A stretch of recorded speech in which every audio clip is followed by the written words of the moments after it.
What's going on, world? It's your boy at Big Game James. Let me scoot over. Big Game James _36. And this is Big Games B.S, part of Den Media Group, presented by MFTK Foundation.com. The next couple weeks, we should be putting out the flyer, putting out a whole bunch of different stuff, tailgates, all kinds of different things that are going to be to benefit MFTK Foundation. But the biggest thing right now is my 6th annual book bag drop. We're going to be doing Orlando, Tampa, Tallahassee, Jacksonville in that order, all starting July 18th. July 18th in Orlando, July 19th in Tampa, July 26th and 27th in Tallahassee, Florida, and whatever that next weekend in August, I think it's August 3rd and 4th in Jacksonville, Florida. It's a huge undertaking. One of my favorite things to do. It's going to be dope. It's going to be cool. A bunch of different things of that nature. So if you would like to donate, a backpack costs roughly $36. Can we pull up the MFTK website just so people, I'm gonna start pushing this and promoting this. I want to start, this year we got a little bit of extra bread going on. So I'm going to actually be putting it on other people's shows. So if you guys know a show that needs some bread or can push some things for me, let me know, because I'm going to definitely be talking about it moving forward. But yeah, so you can go to mftkfoundation.com. So that's actually that was my 2nd annual book bag drive right there. That was the one when I went to the hospital the next day. But you can see the sweat too. I looked like I needed a meal. Couldn't eat. Go to donate today. Excuse me. You can just click on the donate, and they spell donate today up to the top right, and disregard that number. But we are trying to raise that number. We're trying to raise that number. But you can just go in here, click whatever you want to do, custom amount. Offline donation will tell you where to mail it to. You could obviously use your credit card.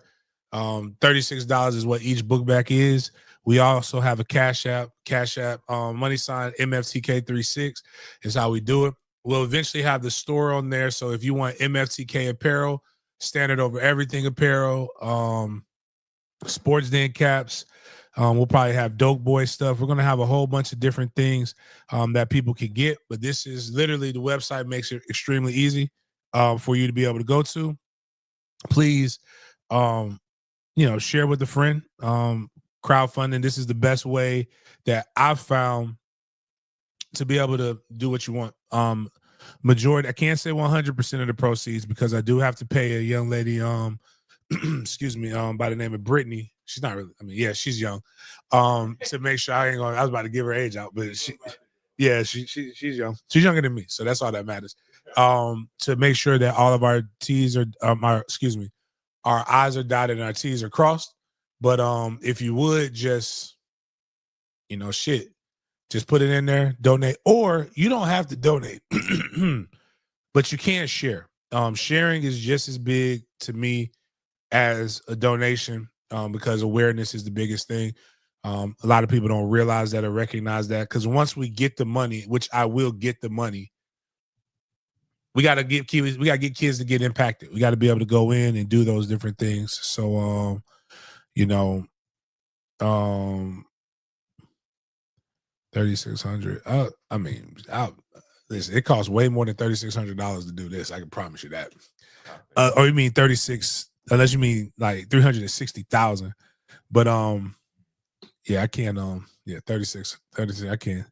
I don't know what I would do with $3,600. Maybe couple hundred book bags. But But yeah, so I also tell companies, here's what I do tell people. Businesses, if you donate to the nonprofit, I'll give you advertising. Like I will pub you, you'll be on the website, you'll be on all these different things.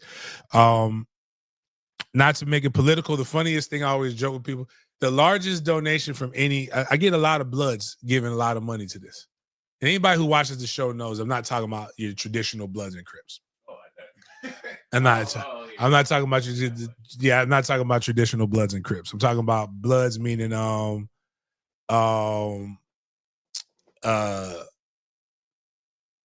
Republicans, conservatives. Lenny Curry made sure I got a check every year. Like I haven't really gotten it. I've gotten one check for $250 from a Democrat, but we're gonna change that this year. Tallahassee, I should technically be. I'm gonna take a pic. Actually, you know what? When I go home for my birthday, we're gonna do a fake press conference because there is a James Coleman Street.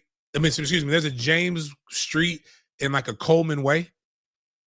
There's actually one of those in Tallahassee, and like I am gonna act like they named the street after me, even though there's absolutely nothing on that property, like right there. But we're gonna, I'm shocked I haven't got the key to the city in Tallahassee. But I ain't got no keys, no nothing, not a goddamn thing. But we finna get out here and we're gonna get active. So but the goal is, again, all you people who say all these black people are so violent, I need you out here in these streets so you can come find out, because we are literally in the hood at all of them. I was actually terrified for my white people for the one in Jacksonville last year. And nothing ever happened. Nothing happened. Man, they was just I love it. And I'm going to give them props. The head basketball coach at Creekside High School came out, and I don't know if you know Creekside is St. Johns County, 3% African-American population in St. Johns County, and they all live on one street in downtown St. Augustine, MLK.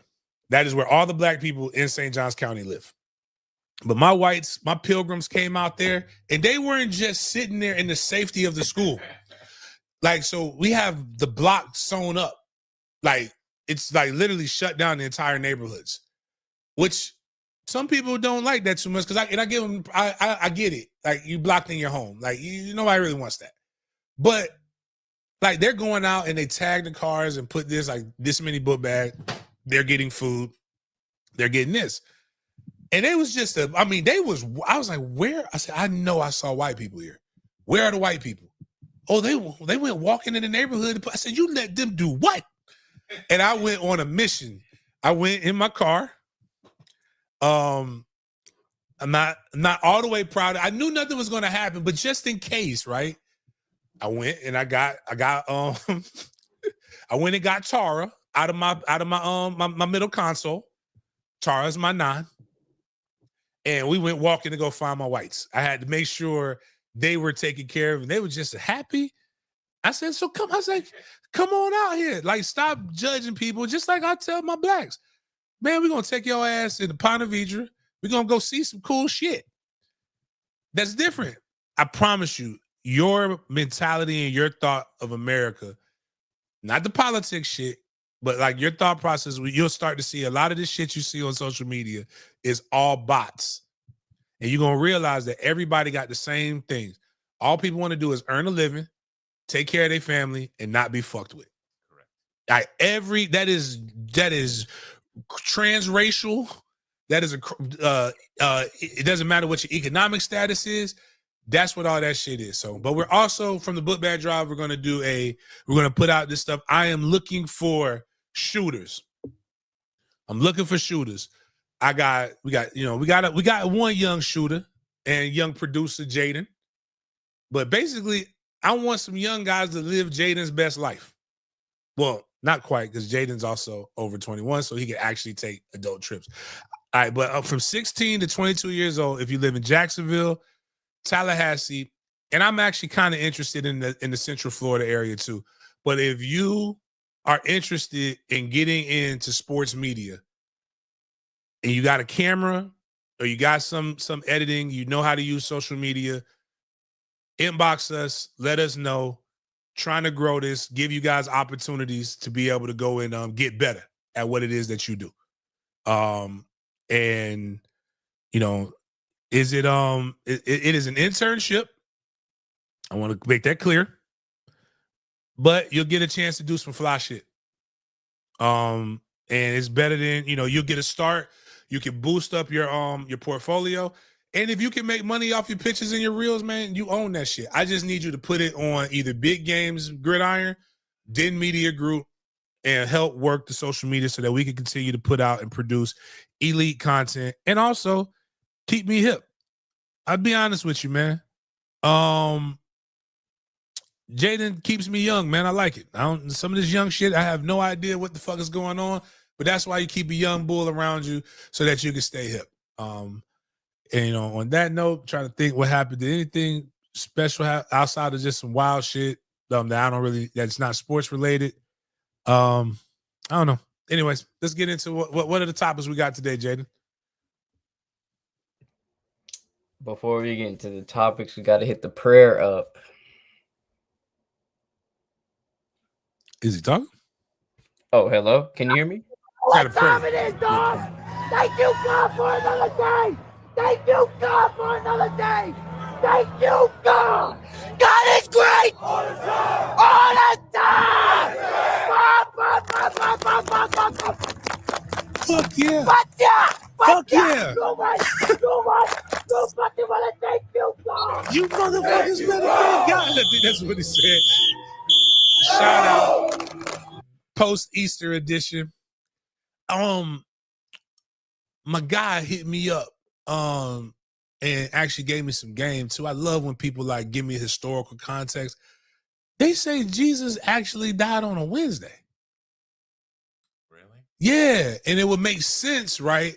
When you think about Sunday is technically the beginning of the week is Sunday in a lot of calendars. It's not Monday, it's Sunday. Saturday was considered the Sabbath. That's why you have 7-day Adventists. Yeah. And if you think about if he died on a Wednesday, Thursday, Friday, Saturday, that would make more sense. That'd be 3 days. But he talked about it. He hit me with some stuff. I personally don't believe. I think all of this is kind of a lot is the Christian mythos, but that did make more sense. But hopefully everybody celebrated rabbits and eggs and fertility and Jesus as well. It's a good day. Like at the end of the day, like it's why I don't understand why white people don't like Juneteenth. You know what I see Juneteenth as? Another fucking day to not do shit and barbecue and cook. Yeah. Like, why don't you want days to cook? Like, that's what if I was white, I'd be just a Juneteenthing it up. Give me a, whatever they Michelob Ultra, get some ice cold Mick Ultra or some Miller Lite, and then go and obviously it's a black holiday, so we have barbecues. There's a difference between a barbecue and a cookout. And a picnic. Well, no. We don't use that one. Well, depending on what you believe, they say picnic became slang because that's what they used to do when they were hanging Negroes. Yeah. It'd be like pick a nigga to lynch. Yeah. And then it's shortened to picnic. And then so again, that just depends on what you want to believe. But shit, just get out there, make you a hand.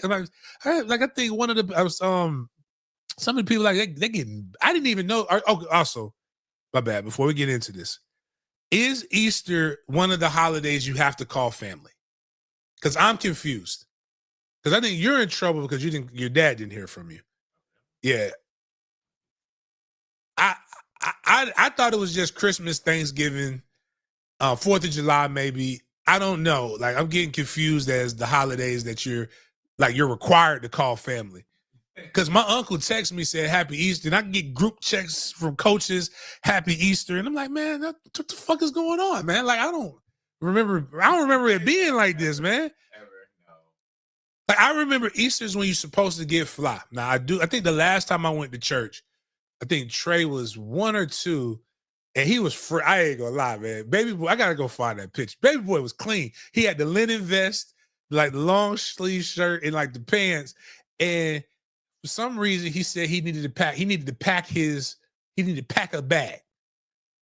So like he had his little bag, and the only thing he didn't put no clothes in it. He put a soccer ball and a basketball in there, and he has a football. And he was dead set on, I'm coming to church. I'm coming to church like this. I thought you're supposed to dress fly and you're supposed to eat good. Now, I don't know nothing about that, man. So, like, I'm sitting here. My grandmama FaceTime me with my mom. I'm like, I was appreciative of it, loved it. Like, I was great. I love talking to my mama and love seeing my grandmama. But I was like, I thought I was in trouble. I was like, is this one of them days I'm supposed to call you? Yeah. Oh, okay. Whoosh. Thank you. All right, cool. And she said, well, your uncle texted me. And he went to church. So I figured, I'm like, oh, damn, George went to church. And the rapture might be coming.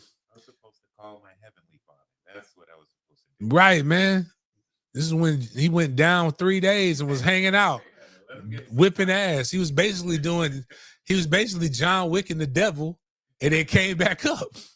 After that, I saw the movie Sinners, which is great. I gotta go see. Everybody's been talking about Actually that. does a good job. He's not bland.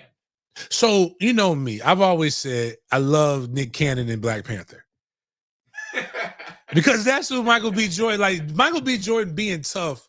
I think I've seen him tough in enough movies now to where I can actually believe it now. Okay. Because Yeah, he's the kid who got shot in The Wire. And they was like, you're gonna be a big boy, you're gonna take it like a man. Who takes death getting shot like a man when you're a fucking child? Like, but anyway, so I remember that. And I just didn't believe it. Killmonger didn't do it for me like it did it for everybody else. It's better. This is during the Prohibition era, and one of his character. He's the twins. He's playing twins. So you know that. Yeah. One of them. They're both former military dudes, but one's like a slick talking, sort of like what's it, Eddie in Life? Yeah. Yeah, he's kind of like that, except a little harder. He does a great job.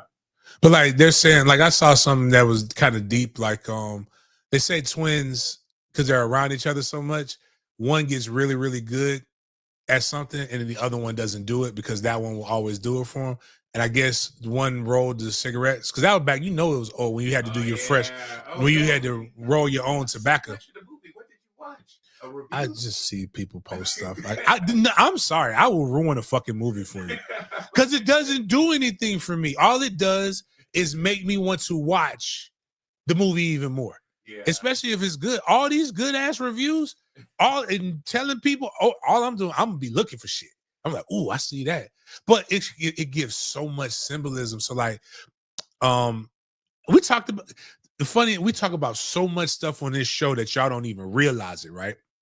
We talked about the black man who went to the cross because this is rooted in black mysticism and things. You go to the crossroads, that's where you meet the devil. And he got his I think we even played the clip of it on the show before. It was during Black History Month. But the guitar. But he went and he learned, and he was like one of the best blues people. And then all of a sudden he just disappears. But you talk about the crossroads. I remember what's the show from out of New Orleans with the gay dude that could fight? True Blood. Ooh, this has a lot like True Blood too. That's when I learned that vampires can't come into your house unless you invite them in. Yeah, they do old school vampire rules. And so like I'm seeing that, I'm like, okay, cool with that. Why can't you just come in? You just can't be rude and just jump in. I seen that's a clip. Like with a big dude from like now we's being good peoples. It was so many I'm gonna go watch. I can't wait to see it. Yeah, they say you got to see it in IMAX. It's good like that. I would also say for our Pilgrim viewers, it's not so much Django where you're the only villain. It's a little deeper than that because they show the Irish people who come in and weren't also treated right at the beginning. So it's a little bit, I mean, you are the bad guy in this movie. Let's not get it wrong. But it's not so heavy-handed like that. I mean, it's a celebration of culture. Listen, man, everybody can be a bad guy, dog. Mm-hmm. Like, I'm just let's stop this shit. Let's just be for real with it. It's okay. I learned your sister was watching some kind of documentary about Kosovo, I guess in Serbia or something like that. And the Serbs are the white people. And I guess the Kosovoians, I don't know how you say it right, are the minority. And they're like, well, can we just forget about the past? We can't just keep, man. The person like, no, we can move forward. It's okay. The 60s weren't a great time. That was not when America was great again. I promise you. Probably the best time for America was probably the 80s. If we really being funky with it before crack. It was like a lot of movies was coming out. Eddie Murphy was cool. Everybody fucked with him. Michael Jackson had just made Thriller. Like, it was a lot of cool ass accomplishments. But like, but whatever. But like, it was some bad shit that happened. That doesn't mean you're bad. It just means we try not to let that bad shit happen again. Which some of this shit is kind of scary. They're cool villains. You said what? They're cool villains as well. Right. So I heard a lot of this, like, they're liberal villains. Yeah. That's why I said the Irish part. I don't want to give too much. Yeah. So my okay. So my Bloods don't. They might not be talking about you per se. Right. They might be talking about the Crips in this situation. So just, bottom line is vibe with it. And you blacks, I get what you're saying. I'm so tired of us talking about, well, he doesn't sound. Ryan Coogler does sound like he's straight, like straight off the block. You know what I'm saying? I'm like, yo, I never heard him. dog, I had never heard him speak until he did the interview circuit talking about this movie. One, made me want to watch the movie even more. But like, he is so West Coast. Really? It makes absolutely no sense how West Coast he is.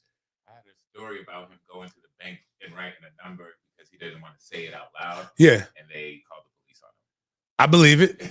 And I believe if he spoke, they would call the police on him. But clearly he's intelligent. Yeah. He's like, y'all got to stop. Y'all got to get around some real rich people. I had a lawyer that had a like, again, I'm not going to say who needed it, had a stuttering problem, bro. Like a real, when we met with this lawyer, I was like, yo, That's hilarious. this is, I'd have been upset. bro, jail. Going to jail. You're going to jail now. This man was so good at his job that the email got shit done. You can't stutter in an email. But what I'm saying is, it's like people judge people, but when you really get around rich people, it's they sound like they sound.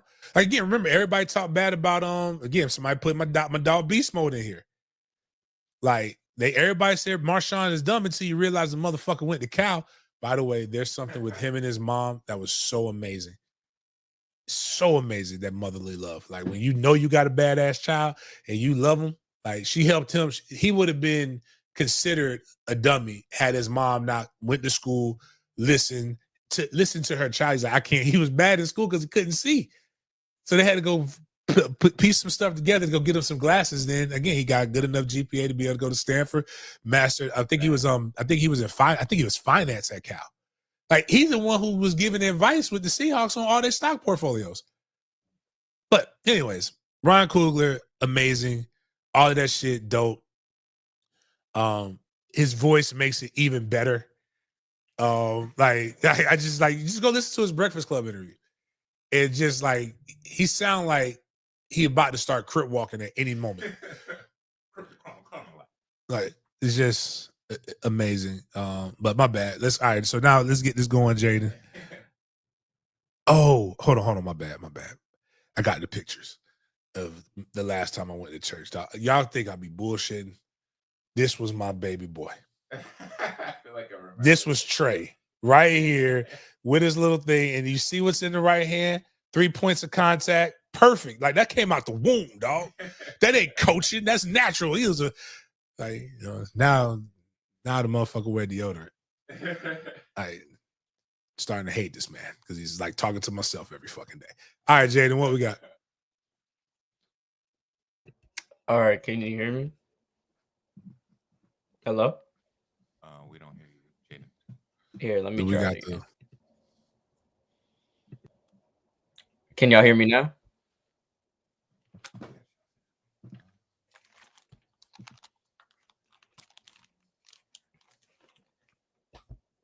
Hello? Check Jaden. Hello? Hello? Well, they hear Jaden. Oh, they do? What Is it one of our? Do we got the plug up or something?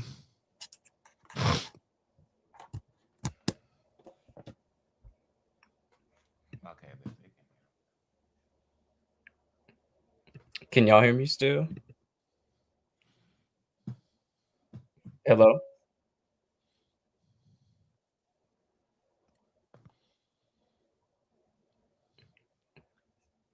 Check.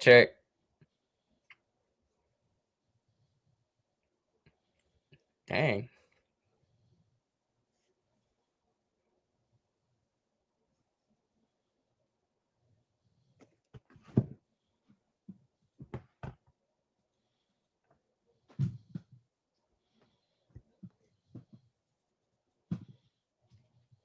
Check. You trying to see if it's they hear him on that. Yeah, we heard him earlier.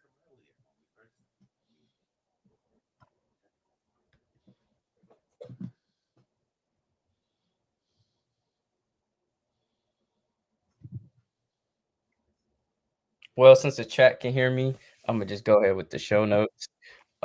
First off, we're gonna start with some MFTK news. We're gonna get that rocking. Then we're gonna transition into college, talk about FSU, gonna touch up on that. Then we're gonna stay in the college football realm, discuss some videos and jersey retirements as well, and a couple other news to break. Next, we're gonna transition into the NFL. Excuse me.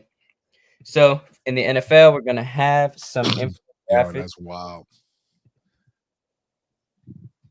We're gonna have some infographics, and then we're gonna transition into some player talk. Super excited about this. And then we're gonna finish our show off with our Big Games BS segment, where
check. Can you hear me, James?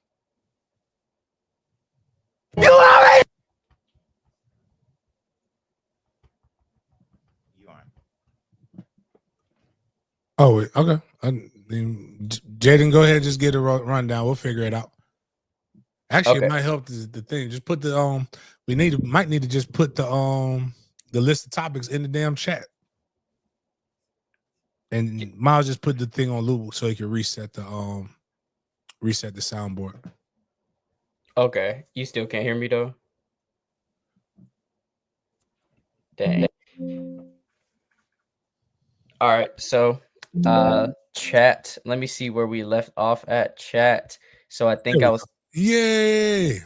Now we Cool. got you. Okay, so I'm gonna restart it from the top. All right. It is Monday, April 21st. Here at Big Games BS, we bring the good, the bad, and all the BS in sports. So first we have an MFTK segment. Then we're gonna transition into FSU. Got some news to touch up on. And staying in the college world, I'm gonna have some jersey retirement news and Ohio State national championship rings. Infographic pictures drop. Then we're going to transition to the NFL, get into some player talks, see who James would take for the Jags since this is the draft week. Then we'll finish out our show with the Big Games B.S. segment. Got some food to talk about, DeMar DeRozan, and then we're going to get into two Mount Rushmore pictures. So first things first, James, you posted some highlights on your Twitter. Just gonna post this on here for you. So they call him Killer from out east, man. So we're gonna review these highlights and just narrate it while it's going on, and just how proud are you to see these highlights, man? Yeah, that little nigga be running. That's how proud I am. One thing, I mean, I'm gonna celebrate my boys. Like, watch this, boom, one cut, not even playing around. And for whatever reason, he keeps looking at his mama at the camera. Like, he knows where the camera is, so he's located that. Need him to look straight ahead. This one right here was dirty. He put the burners on. I mean, it's basically what they both do. Coach almost got ran over. What? He's really not looking ahead at him. Nah, he doesn't. He's like, this kid ain't catching me. Even though number 13 on 18 was fast, I can't wait for tackle, because I can't wait to tell him, like, hey, you don't have to pull up and grab no flag. Just run up on somebody and just knock them out. It's gonna be beautiful. I might cry a thug tear. His football IQ is ahead of everything. Yeah. Like, we were arguing with the guys who run it, and it was just like, because the other coaches and the referees were messing up the rules. And I'm like, it doesn't matter because we're going to win. But, like, I just want to be able to – I just want to get frustrated. And it was just like – I'm like, yeah, man, you know. But it's dope. I mean, he gets all the flags. He's also doing – this is pay for play. This is what NIL should be. Like, he gets paid for his performance. One touchdown, $5 in Robux. That's what he likes, Robux. I give him the cash if he wanted it. His brother will want the cash. $5 in Robux, one touchdown. 2 touchdowns, he gets I believe it's $10 in Robux, which, like, it's not just like he gets the 5, he gets the 10, and then I believe it is 15 if he gets 3 touchdowns. So he can get $30 total for 3 touchdowns. And then if he gets 5 or more flag pulls, which is 5 or more tackles, he gets $20. So he knows every week he can get a max of $50. And he is basically, like, single-handedly fucking up my life right now. I'm like, like, he is over here, like, getting active. It's so much so that, like, yesterday when I went to my boy Cheese, who does my my tailgates, I went to his brunch that he made, and the DJ was just like, he's like, I didn't know you had a younger son that was like that. And I'm like, yeah. And he was like, man, I was like, who the hell is this number 18 kid that keeps scoring on my nephew's team? And he asked, he's like, who is that? He's like, oh, that's James Coleman's son. So, you know, it'll be dope. Hopefully it continues to transition into other different things. And I don't have to pay for college. That's really that's really the only goal. Like, it's like, it didn't get NIL. Yeah. I mean, listen, we're going to break the bank. Like, if we don't go to Florida State, just know the NIL deal was that fucking good. It was that good. Now, there's only one school we won't go to, but if they offer them enough money, can't refuse. we taking it. There ain't no, and then we not doing none of that Jaden Rashada shit over here. Or what's that motherfucker? I know we're gonna talk about the other one with the I'm gonna leave, or whatever his name was. Like, you make sure to check cash. We're gonna be good. So we try and get that paper. Speaking of getting that paper, our boy from FSU, Azarie Thomas, was recently in an interview with Jim Rome online, a virtual meeting, and this is draft week, so he's getting his press run in. So before we let my dog talk, I'm so disappointed in Jim. Jim, we know that's not your hair. We know that's not the color in your hair. Be old, dog. Jim trying to look like he a 50-year. Jim Rome has been doing news since I was Kai's age. Right. So like, bro, like it's time, man. Like y'all old white men just got to embrace this life, man. Man, be Tony Kornheiser has embraced me. He's been old most of my life. Age with grace. It just be old, man. And if you look old early, then you look young later. Right. That's a true one. Or you just don't look like you've aged. Yeah, exactly. Like, dog, just be stop trying to be a YC and be who you are. But my bad. Go. Let's hear what AZ about to put Jesus in here somewhere. I know. For all the work that you've done, how does it feel to be a week away from the NFL draft? Man, saying it's a blessing would be an understatement. It's something that I've dreamed of since I was little. And now it's, Lord willing, going to be able to finally come true.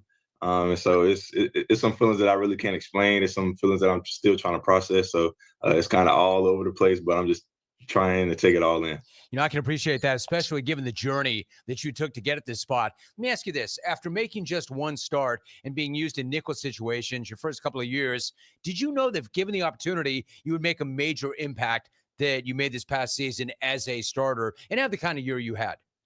Yes, sir. Of course. I mean, whether I was starting or I was going to come into later on in the game, I've always felt like I can make an impact. I've always knew I was a great player surrounded by great teammates. And so I knew I bonded well with my team. And when I got the chance to showcase my talent, I did.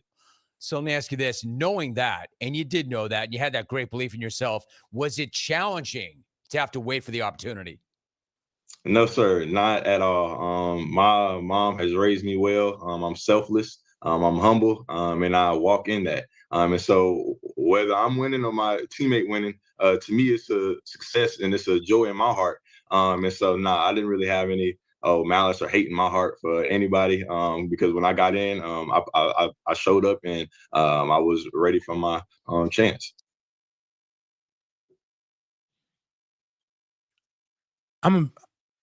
I ain't gonna hold you, dog. This is why mainstream media is going away. Did anybody just take, like, Jim Rome literally he doesn't know who the fuck AZ is. No, that was boring. I'm gonna tell you why it was boring. How does it feel to only have one career starting? Like, he made it seem like AZ ain't been playing at Florida State. Right. Like, wait everybody's turn. Bitch, he was in the 2 deep. At Florida State, the 2 deep. If you number 2, you might as well be a starter. He was basically a package. He was per package. Yeah, like he played 50, like he's playing 50% of the reps. Only difference is when they do the little thing at the beginning of the game, the ABC, where they put the starting lineups up, his name isn't there. That's the only difference. What he did was the equivalent of somebody coming up and saying, Antonio Cromartie, you never started a game at Florida State. How does it feel to be projected a first rounder? Clearly, you never watched him fucking play. Yeah. Like, clearly, you've never, again, like, it's not just you haven't watched a play. It's like, that's, again, if I bring these young bulls on, I swear to God, if you have me looking like fucking Jim Rome, your ass gonna get cussed out like you worked a full-time job. Give them every piece of information, because these guys ain't got time to watch everything. But like, I ain't really feeling that. They didn't even try to go deep into like something he's interested Like you, like when he says you faced a lot of what the fuck is AZ? Somebody help me out. So I don't know what AZ's gone through. Like the AZ, because the draft is when you find out everything about him. Like, did AZ lose his dad? Like, in a tragic mail carrier accident? They're going. This is the saddest fucking time in the world. It was the happiest time in the world. They're gonna figure out everything bad that ever happened to your life, and they're going like the scene in Life when they let Eddie Murphy read to him, like, read my mail, and said your mama died, your grandmother on your auntie side, she died too, and like everybody, I was just like, man, everybody ain't got no daddy. And when they got good families, they don't ever talk about that shit. Like a great story, they never talk about. It gotta be, like I said, but you know, again, you talking to the wrong person. I would have been like, AZ, tell us how Jesus got you through this. Because that AZ would have given you the most lively interview. AZ, you have such a well-rounded faith. Have you ever thought about preaching and sharing the gospel after career? Oh man, he would have probably given you whatever you wanted. Then they go, but then act like Tim Tebow, the first and only Christian to have ever played football. Let AZ ball out. They're gonna come back to that interview, replay it. Yep. Talk about I was first to interview this young man. Next, we have some basketball news. The Laux era is in effect. FSU has landed a commitment from Martin Somerville, transfer from UMass Lowell. So shout out to him. He was the American East Rookie of the Year, averaged 13.6 points per game, and shot 40.5% from three. So huge shout out to this new addition for the squad.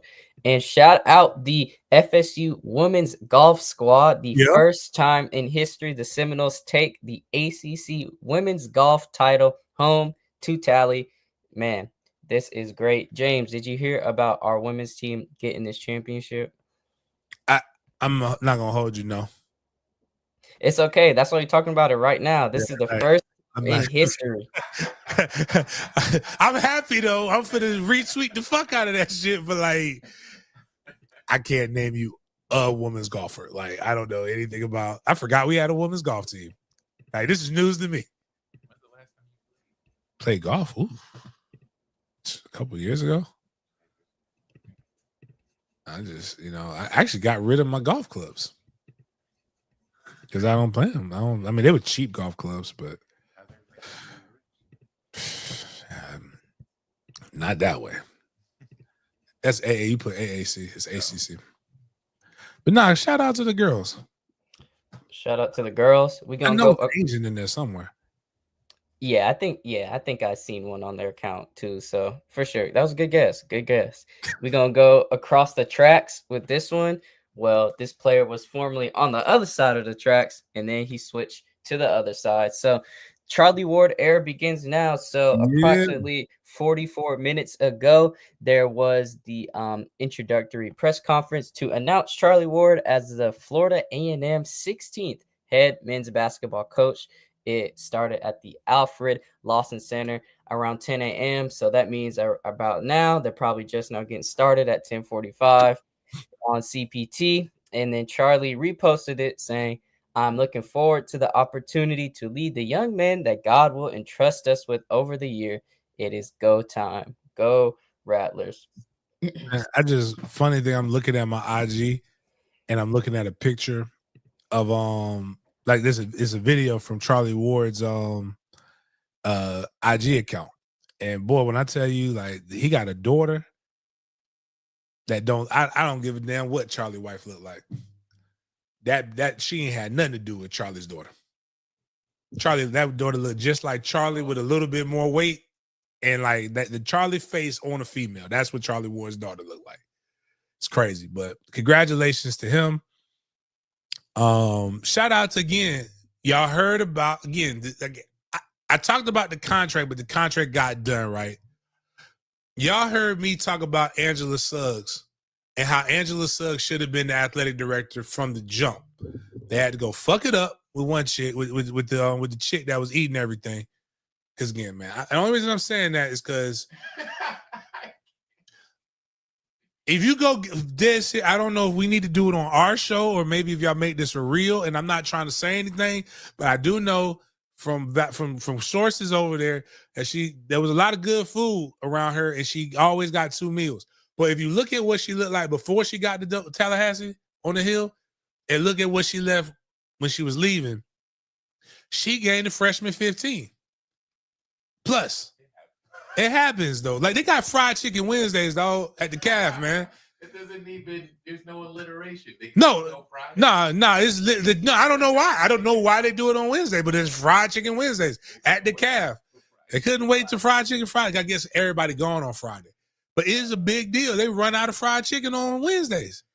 But like, she was enjoying she was enjoying Orleans. She was enjoying all of that shit. No, we don't have fried chicken Fridays in the North. You guys are blessed with that. Man, listen, bro. For fried chicken. It just makes so much sense when you think fried chicken Friday would make more sense, but Angie's over there. She know how to do this job. She know how to get the bread, get the bag. I was very upset when Angela Suggs didn't get the job. Angie's gotten it, and now there's some things that are getting restructured that that are helping that are helping with FAMU athletics. Hopefully, Coach Colsey gets it done with FAMU football, but I'm sure if he don't, Angie finna make sure that she gonna make sure she hired the right person. We're going to stay in Florida for this one. We're going to have some discussions surrounding a big three Florida quarterback. Lane Kiffin was recently on the Pivot podcast, and he had this to say about Miami's new quarterback, Carson Beck. It's crazy, Coach, that you bring up the NFL structure with college now because they're in the contract. They're making money. They're making millions of dollars. I think down in Miami, what's Carson Beck? 4.3. 4.3 million. I think my biggest year was 6. He's a college kid. So, like, you bring up the comparison of what they're doing. They're really getting NFL money. Miami gave him $4.3 million. That's what the evaluation says. Hey, did they watch this game against us? You don't have to be great, Coach. Hey, Lane, I was trying not to go. You set me up. Very gossipy. He's really talking like that. But have you ever seen Lane's Twitter? That's the question I asked him at the Gator Bowl thing. Like, does somebody else do your Twitter, or is that really you? And Lane like me. He likes the old Kanye when he was dating Mr. Rainey's daughter. When Kanye was like, "I'm on TV talking like it's just you and me." Lane is on Twitter like it's just talking with his. The only thing I'm mad about is Lane didn't give us none of that energy at the coaches' press conference. But that being said, they also got a OC to do the interview between him and Manuel Diaz. Had the Gator Bowl stuck to the original plan where they had some big black dude with dreads up there emceeing the event, I guarantee you it would have been way more seasoning in that press conference. Because Lane talked like he didn't want to be there. But when Lane said, did they see this game against us? They could have asked me. But I'm not finna go too hard because, again, Carson is part of Mandarin University. He's also a client of Denny Thompson, friend and originator of the show. So, listen, that just shows me that Denny's a master negotiator. Shout out to the Mandarin U alum. Hopefully he has a good season down south in Miami. And we're going to talk about some college football teams in this college football era. So these are teams that do not have or have not had a losing season in the college football era. This goes back to 2014. And this means that you have a win percentage of .500 or above. So I'm going to read you off the names of these teams as well. Alabama, Clemson, Georgia, Ohio State, Boise State, Iowa, Memphis, Liberty, Toledo, and James Madison. So, their closest records to the .500, I'll read off as well. Alabama was this past season 9-4.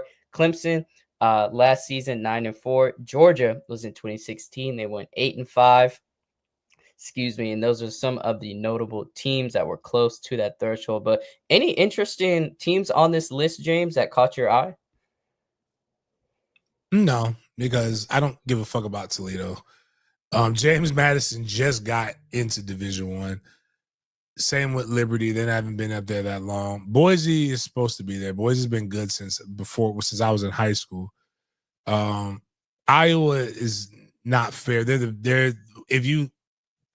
If there was a football dictionary, like, you took terms, everyday terms, and you related it to like a football player or something like that, Iowa would be mediocre. Because there's nothing just outside of the offensive lineman, D lineman, and apparently extremely fast, exciting whites, fast pilgrims. Like, Iowa is just middle of the pack. Like they just don't do anything great. Like I've never seen a coach get rewarded more for never doing anything. It's the best job security you can ever have. Like Kirk Ferentz is still the coach there, right? I think he was there when I was there. This man has beat a racism scandal. He's beat like never really winning anything. It's just good. I mean, yeah, Super Bowl 98, my freshman year in high school. Kudos to him. Real quick, and breaking media news.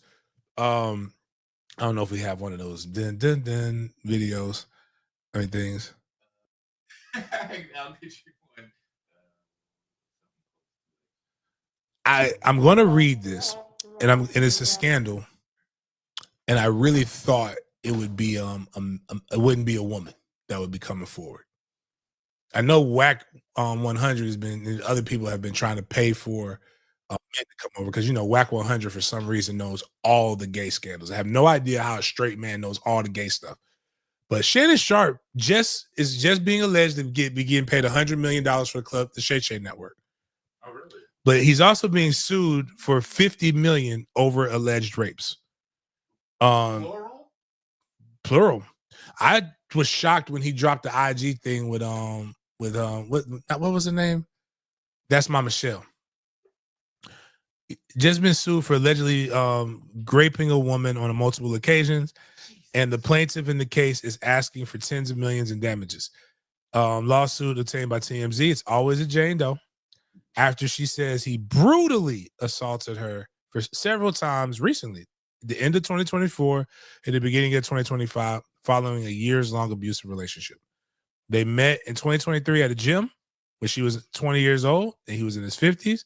She stated in docs that their first encounter, he told her he would buy her fake boobs if she won a weight loss competition. If she won a weight loss competition with him. She wrote that Sharp proceeded to pursue her relentlessly, demanding she come to his mansion. They ultimately got into a consensual relationship, though she described it as controlling and verbally abusive. I could only imagine being verbally abused by Shannon Sharp, because it would be like the most confusing thing it'll ever be. Listen here, bitch. I don't know what time you think it is. I don't care if, like, what does it say? I don't care. You ain't in my top 5, part 5, party of 5, Lakers in 5. Like, he'll just some shit like that. She claims there was an argument in particular where he terrified her, yelled at her with a firearm. It's just, I can't. He's so sassy, I can't even see him with a firearm. She started tagging her locations, and, he said, if you ever do that again, I'll unalive you. Oh. Yo, it is Michelle. Two nevertheless continue their relationship, even following a move by both to Nevada during the summer 2024. States in her suit, she attempted to break things off after his infamous IG Live incident, which she said led to him she was crying and sobbing. The suit alleges happened weeks later, though violently assaulted her again. Okay. This is a lot. And I don't know, but I do know this. This is why I always I know some women who say just take it. If you're no matter if I'm tired. Some women don't believe in. I remember when I heard you could have was it marital rape or like there's things like that, and they're just like, oh well, if I'm just tired. Nope. No. This is why, because it's going to be his word against hers. And, there's no kits. There's no nothing. The only thing that this is going to do is get messy. And the only thing I'll say is that as sassy as Shannon Sharp is, the person I don't want to get messy with is probably him. Because he going to milk this for all the bread that is worth. And you're not playing that. You didn't go criminal. You should have went criminal first. because then he won't be able to do certain things. But you go civil because it was close enough to be able to try that if he truly did force himself. Right. But whatever, man. Yeah, my bad. That was wild. Hey, listen, man. I don't put nothing past nobody, but I'm not finna go.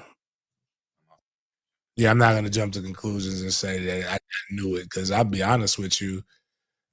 I don't think he liked women. It was one thing that somebody sent me, and he was having sex with the woman, and he was talking with because him and Chad, all they do is talk about sex and fucking and just. I'm like, bro, at a certain point, we get it, dog. Like there's other things that men talk about, but when he says something, I was just like, and he's like, I was having sex with somebody, like, and if you put it. And she was just like, excuse me. He's like, hey, I ain't worried about that. Sometimes, something else happened when I'm hitting it. I'm like, this dude is wild. Maybe he did it. I was like, whoa. There is no fluidity in men. There is no fluidity in men. Don't care if you go back to having sex with. But then again, we have made this entertainers and rich people do not live real lives. They're not like the rest of us. But they're not real people. So we see what's the gay basketball player? He's there, Dwight Howard. Oh my Lord. Dwight Howard got sued by the dude who said that he brought the transmission in there. And that wasn't he wasn't playing them games. And he said, I get wild. And now he's got a whole fiance. He's got a whole fiance, man. So like, women will, again, that's why I say women say a lot of things. But the one thing they're gonna do is get that back. So if a dude rich enough, he can suck a dick tomorrow and kiss her if he rich enough. Like they can do it together, and she gonna still be there. And I'm just gonna be like, not this guy. Yeah, my bad. Let's get to sports. Enough of that shit. Let's get back to the music. I ain't with all that. Yo, that's fucking hilarious. Oh, wow. Y'all gotta leave this boy alone. He's just trying his best. So Shador and Travis Hunter recently had their jerseys retired this past Saturday in Boulder. And you see this page at Reddit CFB took to Photoshop and decided to participate in some jokes, LOL. But this is the real photo right here for you guys. This is the real one. All smiles from Shador and Travis. And yeah, they got their jerseys retired. Shout out to Travis and Shador. They were the Big 12 offensive and defensive player of the years. Obviously, Travis won the Heisman as well. So, man, shout out to them for this accomplishment. Kudos. And Coach Prime actually responded to the critics about them getting their numbers retired so fast. And especially when it comes to the greats, like we talked about Mr. Salam, who had his jersey retired 1 year after he died. So this is what Prime had to say in response to the naysayers. You can't see that. Same thing with Rashawn Salam, right? How long did we wait? I say we because I'm a part of CU now. How long did we wait? 23 years after his Heisman. After his what? After his Heisman? Yeah. How many years after his death? 1. Less than 1. So we got to die to get recognized. Look at all these. Nobody saying nothing in the church right now. Everybody got something to say otherwise. Hey, man, give people their flowers while they can enjoy them and they can smell them. That's how I get down. You guys are doing a good job. I always tell you guys are doing a good job right now. I don't wait. I'm not built like that. You know what? Fuck that, man. No, fuck that. That is really good. I hate that. Yeah, it's disingenuous. It is. That's why You know what you could have done, Dion? Because I've seen somebody make that argument, and it's a good argument. Fine. Retire other people's jerseys that are really good too. Yeah, that's not what this argument is. No, it's like if that wasn't like we're not mad about Travis Hunter's jersey being retired. Right. Nobody has any problem with a Heisman Trophy winner's jersey being retired. It's your son, dog. It is your son that we have an issue with his jersey being retired. Yeah, like if you would have done it 10 years from now, cool. Like, bro, like, no, you're not putting Cordell Stewart's jersey up. You're not putting Michael Westbrook's jersey up. You're not putting the other Eric Bieniemy, who was a really big part, who's a really good player. You're not putting those up. You've been there 2 years.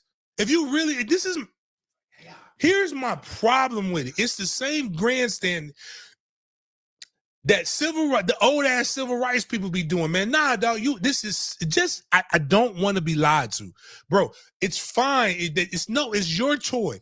Do whatever the fuck you want to do, but stand on it. Be a man. I'm retiring my son's jersey because I fucking want to. That's what the reason is. That's all it needs to be. And you ain't got to explain yourself to nobody, but it's the same shit you did when I left 40 acres and a mule in Dallas, Texas, because God told me to go over to the little colored children of Jackson State, Mississippi, and go up there and build that program up because that's where God has my destiny. I will never leave the black people in Mississippi. This is what God called me to do. Why not us? We got to start building our own, because when we bring it to the blacks and the blacks embrace the blacks, everybody gets all that. Yeah. Keep the money in here instead of giving it to the white man. And I would never leave anywhere because I love Jackson, Mississippi. But then the blacks are robbing me. The blacks got rats. The blacks got that. And I'm going to leave. No, I wouldn't leave. I'm not here to just self and prop myself up. I could be doing anything. And then I leave because God called me to the blacks. But think about this. I've saved the blacks. So what else can I save? I could go to the whitest place in America. I need to go to the whitest place in America with football. So I'm going to go to Colorado, and I'm going to save Colorado by going 13-12 in 2 years and telling everybody it's the greatest thing that Colorado has ever done. Fuck the national championship that happened in 1990. That was facts. That wasn't real. And the best players on that 1990 national championship team, the fact that none of them have a retired jersey, you don't believe that? This is real because I'm here. Why do I gotta die to be recognized? Kill them. Forget the fact that there's a whole bunch of other people that were good that are still healthy and fucking alive that I'm not recognizing. It's just, no, man. After a while, we all know. Like, dog, you give the people, give the other greats their flower. It could have been a great, you know what would have been really, again, because it's disingenuous. You sat back and you had somebody called you on your shit and you did this. Man, I lost that argument. Damn, I should have said this. Oh, I could have hit him with this. And then the next time you got an opportunity to talk, this is what you spit. You could have just slid your son in, and people would have talked about him, but there would have been so many other things that they could have talked about. You could have retired 4 jerseys, and nobody would have said shit. Actually, I say 5. Actually, because again, Cordell Stewart, once I go back and I look at Cordell Stewart's numbers, it was just exciting. I get it. Maybe not Cordell. Eric Bieniemy, Michael Westbrook, 2 jerseys deserve to be retired. You retire those with Travis Hunter, with your favorite son. People are going to be talking about 3 as opposed to 2, and they don't have. And then they can start contrasting the other 3 because there's nobody that can argue with Travis Hunter's impact. That's the problem. Like when people say that people don't like Deion, they don't have a reason to don't like Deion. I have a reason to not like Deion, but this is what people don't like, is because you can't even take ownership of what the fuck you did. After a while, I just get impressed about. I mean, it's very the flipping and just the. I mean, cool, man. Like, is like that's what you feel? That basically, yep. And then then you have all this video. Stephen A. saying LeBron did that was weak. he didn't have to do that. He knew I couldn't do anything. When there's history of video, I was right there. You could have approached me then. Like, it's history of video, Stephen, they saying, approach me when you see me. And then when a motherfucker approached him when he seen him, that was weird. I would have swung on him. Best believe it. Get the fuck out of here. But Deion, I'm saying this, Deion, before anybody chops this up and says I'm hating on Deion, I'm not. I'm actually saying, Deion, you bigger than this. I did it because I fucking wanted to do it. I know you don't curse. I did it because I want to do it. And just roll with it. That's it. Like, all this other shit is just leaving yourself up for more criticism. That you claim you don't care about, but you're explaining yourself. If you don't care, you would not explain yourself, because you know deep down, man. All right, man. I'm wild for this one. Sometimes you got to sit back and just say, hey, I'm wild as hell for this one right here, dog. That's wild. Tennessee has been accused of tampering with the TCU quarterback after the Nico Iamaleava news. If you guys did not hear about Nico's situation, just to talk briefly about this, he did officially commit / transfer to UCLA, and we discussed his estimated NIL value for that deal. It was around $1.75 million. So this is after the Nico news. And yeah, so reports are surfacing that the Vols wanted to lure Hoover to the portal with an offer. And what was that offer? So Tennessee reportedly offered Hoover $1 million more than he currently makes at TCU, but Hoover rejected their offer and decided to stay and decided to be a Horned Frog. So man, Tennessee is getting put through the ringer, James. They're getting the Nico news, and now they're getting this potential tampering news. And what are your thoughts on it? Nico's a bad guy. This is the shit, again, more disingenuous. It's the NIL. There's something wrong with NIL. We got to get rid of the transfer portal. Because somebody tried to take, then you go and do the same snake ass shit. That's what coaches are doing, man. Like, stop. I promise you guys, like, I don't know if y'all listening, anybody who hears this, stop sucking the dick of the rich. You got way more closer, you're way closer, or have way more in common with these young bulls than you do with these old motherfuckers that get fired and have retirement plans. Like, right now, this coach get fired, he gonna get every penny of that fucking contract. Because of capitalism. And what happened was, when everybody's crying foul, and then your colleague called it into you that Nico was trying to shop his stuff, you go and do that to somebody else.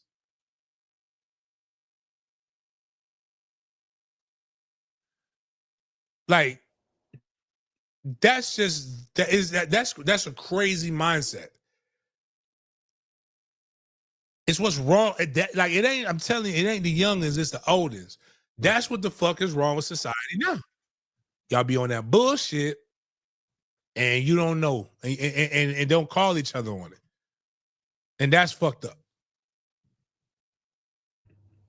Oh, real quick though, Life of Bill put in there in the chat, I want to, like, he did not go to Bobby's funeral in Tallahassee. He did go to the funeral in Alabama. I want to make sure that's clear. Deion did attend. Bobby had multiple funerals. He did not go to the one in Tallahassee, but he did attend the smaller one that was more intimate for family and everybody. That was in Alabama. He did go to that one. To end off this college football segment with a high note, we're going to discuss the recent college football champions, with that being the Ohio State Buckeyes. So we're taking a sneak peek into their championship ring. So the rings include the score of every playoff game they won this past season, actual pieces of confetti that was dropped after they won the title, encased on the inside, a gold cross, and their team mantra, leave no doubt. So let's take a look at the ice. Let's take a deep look at this. Whew.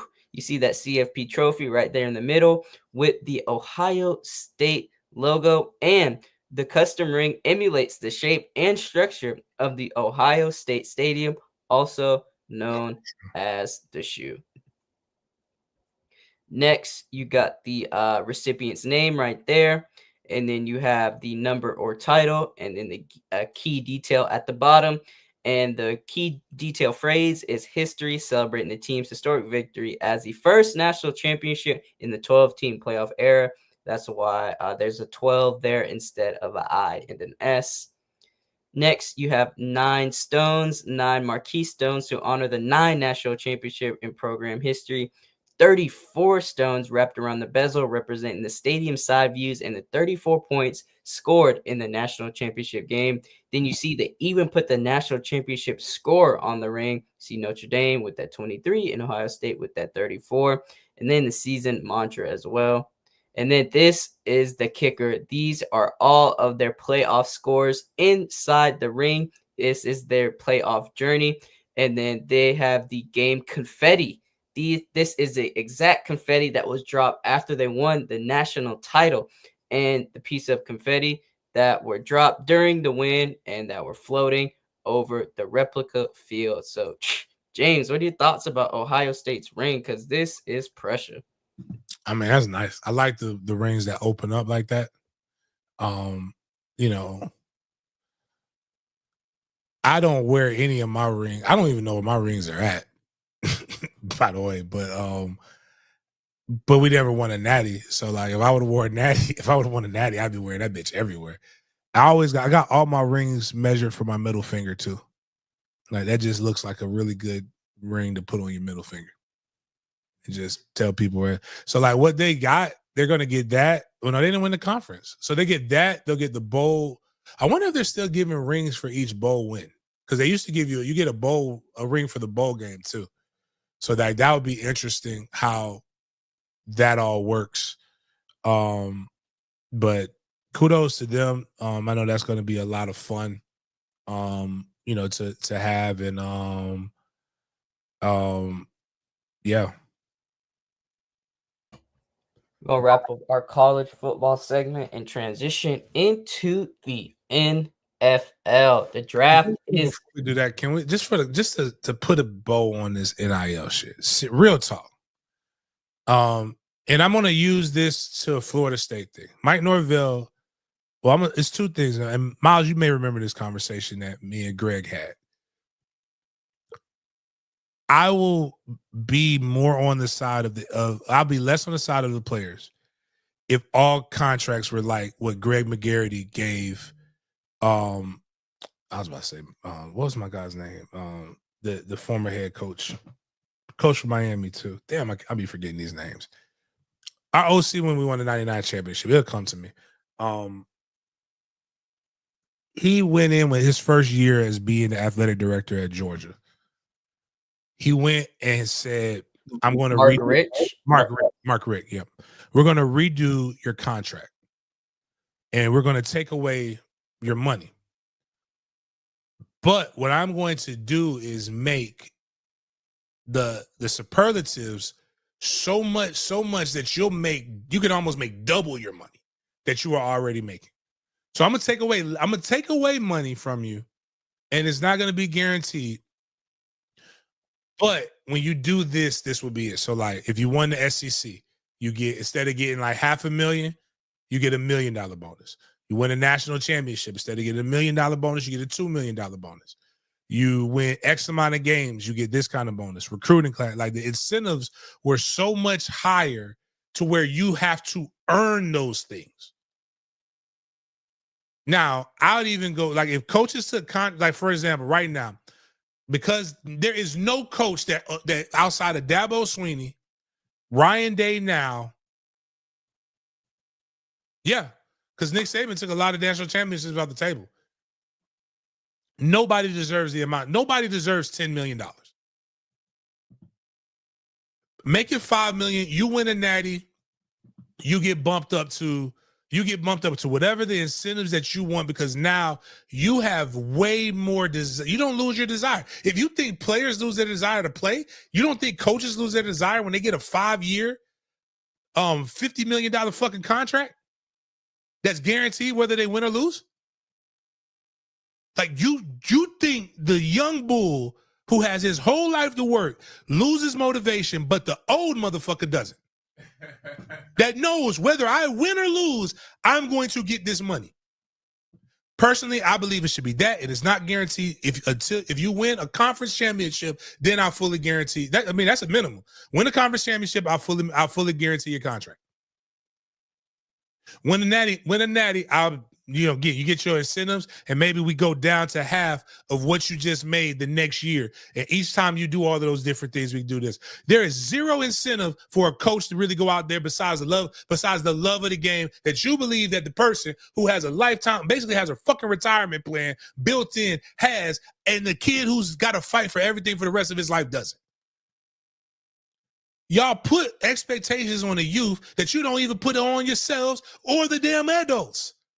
Attitude reflects leadership. If you have a problem with the NIL and the transfer portal culture, it's because the people who are fucking leading the charge. I don't want to hear that shit about agents have fucked it up, because I gave a team a fucking kid with no agent.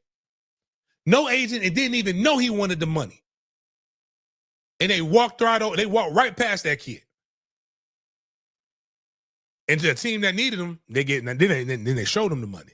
Then he realized, well, but he wouldn't have even been in that position had you actually truly cherished it. The kids are doing what they see the adults do, and the adults have the nerve to say the kids are wrong. Pick a struggle, man. Like, if it's good for the goose, it's good for the gander. Get these coaches. It's only one. The only coach who deserves that much money is retired and working for ESPN right now. Don't nobody in college football deserve the amount of money that they're getting paid. Deion getting paid $10 million for going 13-12. Now, I'm saying from a performance standpoint, Deion does deserve that money because of what he's brought to the University of Colorado. I will say that. But that's a whole nother conversation, and that's a conversation for the players. Hell, even Deion talking about putting NIL caps on now that his favorite son is gone. Like, fuck all of that, bro. Like, be consistent or don't. Love capitalism or don't. I'm just tired of y'all complaining because you're not good at something in life and you can't do it. Because if you could do that shit, or your child could do that shit, you sure as hell would not want that shit being done. All right, my bad. Had to get that off my chest. Yeah, it's like I told one of my friends, it's different when the rabbit got the gun, for sure, for sure. Next, we're going to transition into the NFL. Got some list Twitter before we get into some player news as well.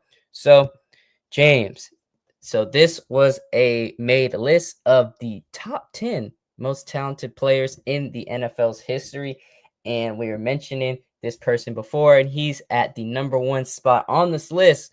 But following him is Randy Moss, Lawrence Taylor, Calvin Johnson, Ed Reed, Barry Sanders, Charles Woodson, Bo Jackson, Troy Polamalu, and Mike Vick. So, James, do you agree with this list? And what players would you move? Would you change? Would you add to this list to make it complete?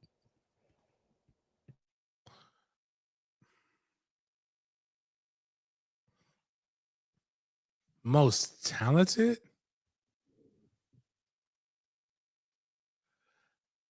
Again, because this is a weird list, right?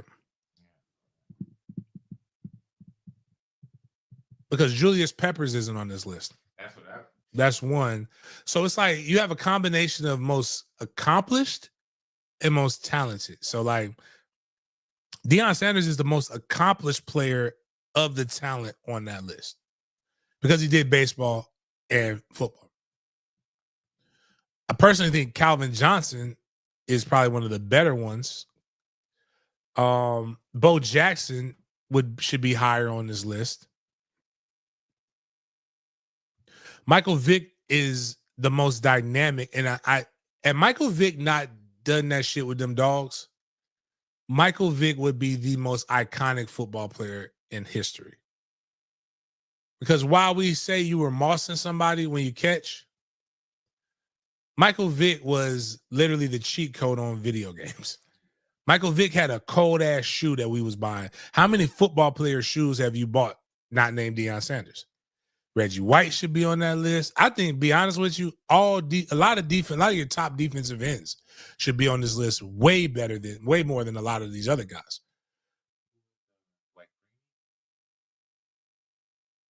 Man, yeah. I mean, when you think about how undersized he was and how effective he was.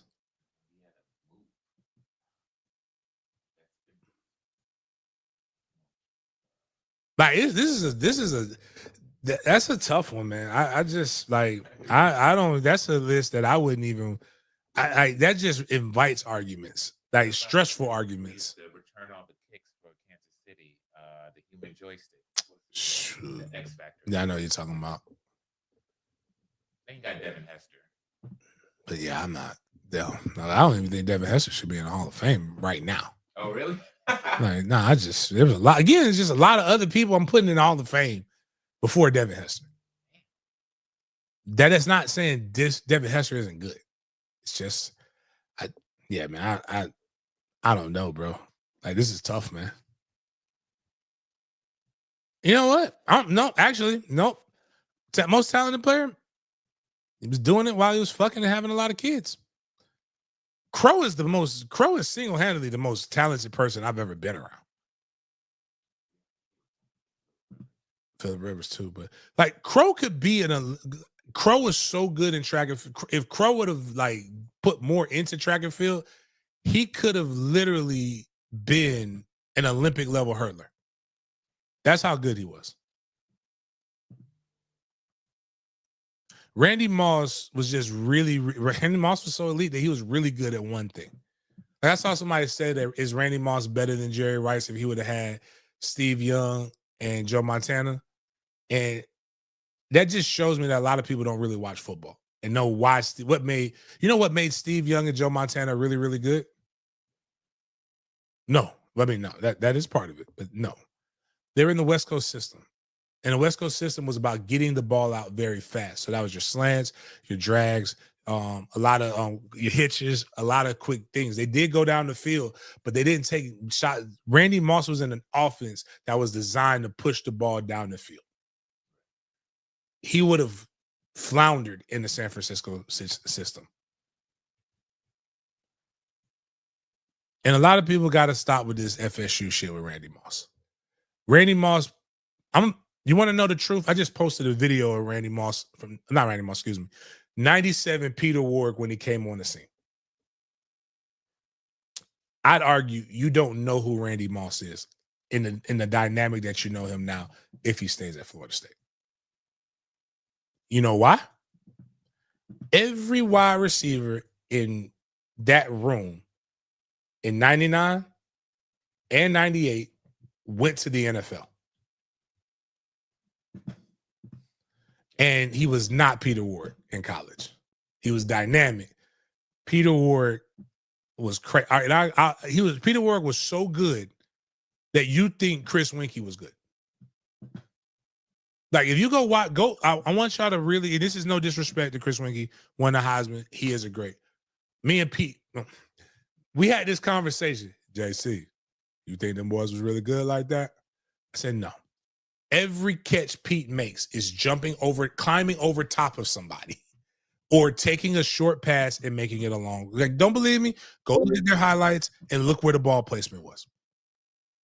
That's why I argue that it doesn't matter who the fuck the quarterback is. If you got some dogs at wide receiver, they're going to make the quarterback look good. Don't believe me?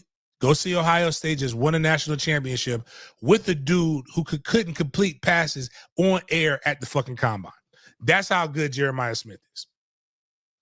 Sorry, but I don't know. That's a hell of a list, though. It's hard with the NFL. You're asking to ask who the 1% of the 1% of the 1% are. This list is going to be maybe a little bit more challenging. So we got an all-time defensive list for the NFL right here, James. Some notable players. Who would you take away, add, subtract from this list right here? So you got the 4 down linemen, Bruce Smith, Aaron Donald, Joe Green, Reggie White. Then your 3 linebackers, LT, Murda, and Mike Singletary. Then for your defensive backs, Dion, Ronnie Lott, Ed Reed, and Rod Woodson. Man, the only one that you could potentially replace, I would put Charles Woodson at corner. But like, I don't even know, man. But like, that's a solid ass defense, dog. Like, that's a cold ass defense. Champ, I mean, you can, yeah, but Champ, I don't think Champ was better than Charles Woodson. But Murder's the better inside linebacker. Mike Singletary, cold. Safety depends on the era. Because if it's this era, Ronnie Lott couldn't play safety. Ronnie Lott would be broke because of all the fines. I would put Troy back there. I would put Troy at that spot. But I'm not mad at Ronnie Lott, though. Man, that's tough, man. Shout out Ed Reed. Cool guy. Real cool guy. Got the chance to meet him. At dang, what was that place called, James? The in New Orleans. Cuban Creations. Is that what it's called? Cuban. Shout out Ed Reed. Got a chance to chop up with him at Cuban Creations in New Orleans. If you're ever in the city, go check it out. Next, we're going to get into some run versus pass offensive schemes in the NFL. So these teams were the most run heavy and the most pass heavy teams in the league last regular season. Eagles, obviously, with Saquon in that backfield, number one, with 55% of their plays being run plays. Then you got Lamar Jackson and Derrick Henry with 52%. The Packers, Steelers, Lions, and the Bills. Next, we're going to transition into the pass heavy. Joe Burrow and the Bengals letting it fly. J-Bo at the Cleveland Browns coming in second place with 65%. The Raiders, 65%. Jets as well. Then you got the Seahawks and Cowboys to finish off the pass heavy offensive schemes. James, which one of these teams surprised you the most with the amount of run or pass schemes that they did this past regular season? None of them. Dove Kleiman is proving why I tell y'all listen to people who don't know shit about football. And when people really be giving you the game, that played the game, you don't pay attention. Offense puts butts in seats.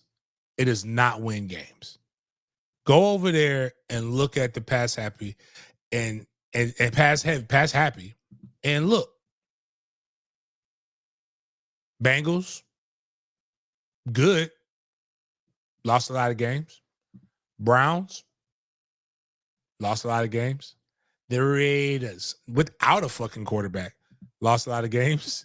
The Jets, with a Hall of Fame quarterback that somehow believes that he should be part of a system, lost a lot of games. Seahawks and the Cowboys are the only ones that were measurable and decent. I've told people this. One, like actually, even before that, Steve Spurrier, notable guy who loves everybody knows loves the passing game, was I think it was 60-40 run over pass. By his own words, like from the play calling perspective, maybe not the total yardage, but from a play calling perspective, he always had 1,000-yard back, which during that era was important. I always tell people this, and I say it on the news, I said it on this show, whether it's I-9 flag football or it's the NFL, a good running game and a good defense is going to win you a lot of football games. Put that list back up there real quick, Jadam. 1, 2, 3, 4. All 6 of the teams in the run heavy are all playoff teams. One won a Super Bowl. One made it deep. One was the number 1 seed in the NFC. And one had one of the best games. So all 6 made the playoffs on the left side.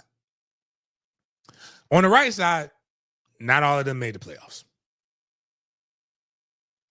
Matter of fact, the run-heavy team with 55% of the run plays, I forgot. Killer was watching the Super Bowl, going to bed. He watches football to go to sleep. That was a thorough ass whooping too. I'm just saying, like, a lot of things, we got to have better quarterback play. Better. No, you don't. No, you don't. Trenches, run the ball, throw, and have a quarterback that does not turn the ball over will put you in positions to win a lot of games. I'm sorry. Like, the game is that's how the game was designed. We can make it as soft as we want to, but it was a game made to play physical and violent. And I don't know what else to tell you, man. Like, shit sound cool. It might get you a lot of clicks, but nah, like this is the way the game was designed. That's why I say if you want to win, get the ball to the goddamn fullback. Next, we're gonna go into the draft world. The NFL draft is this week up top in Green Bay, Wisconsin. So the Rams are doing something special for the draft. The Rams are using the Los Angeles Fire Department Air Ops Station as their 2025 draft house to commemorate their respects for the LA fires that occurred earlier this past year. So shout out to the Rams for showing love, for back in the red, as some people would say, showing love to the Los Angeles Fire Department. And yeah, I just thought this was dope to see. And speaking of draft news, if you guys did not know, this is the 2025 NFL Draft first round order. Read you the top 5 picks: Titans, Browns, Giants, Patriots, and Jaguars, assuming nobody trades their spot in the draft down to get some compensation for it, for another team to take that spot. So, James, my question for you is, with the 5th pick in the 2025 NFL Draft, assuming you are the general manager, put on your Gladstone hat, who would you take for the Jaguars in that 5th spot, assuming you wouldn't trade down? After I just saw the graphic that I just saw, I'm taking a guy from Boise State,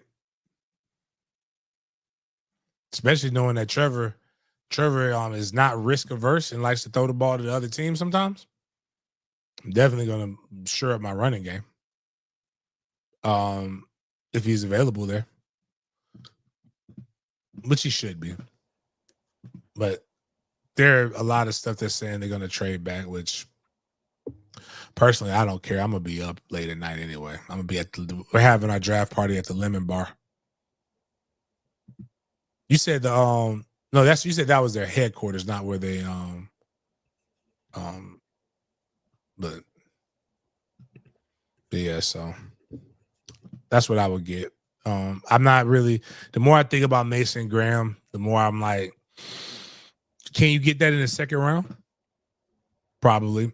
The more I think about, there's the left tackle was a Will, I forgot. Was it Will Graham? The left tackle from LSU. Yeah. Okay.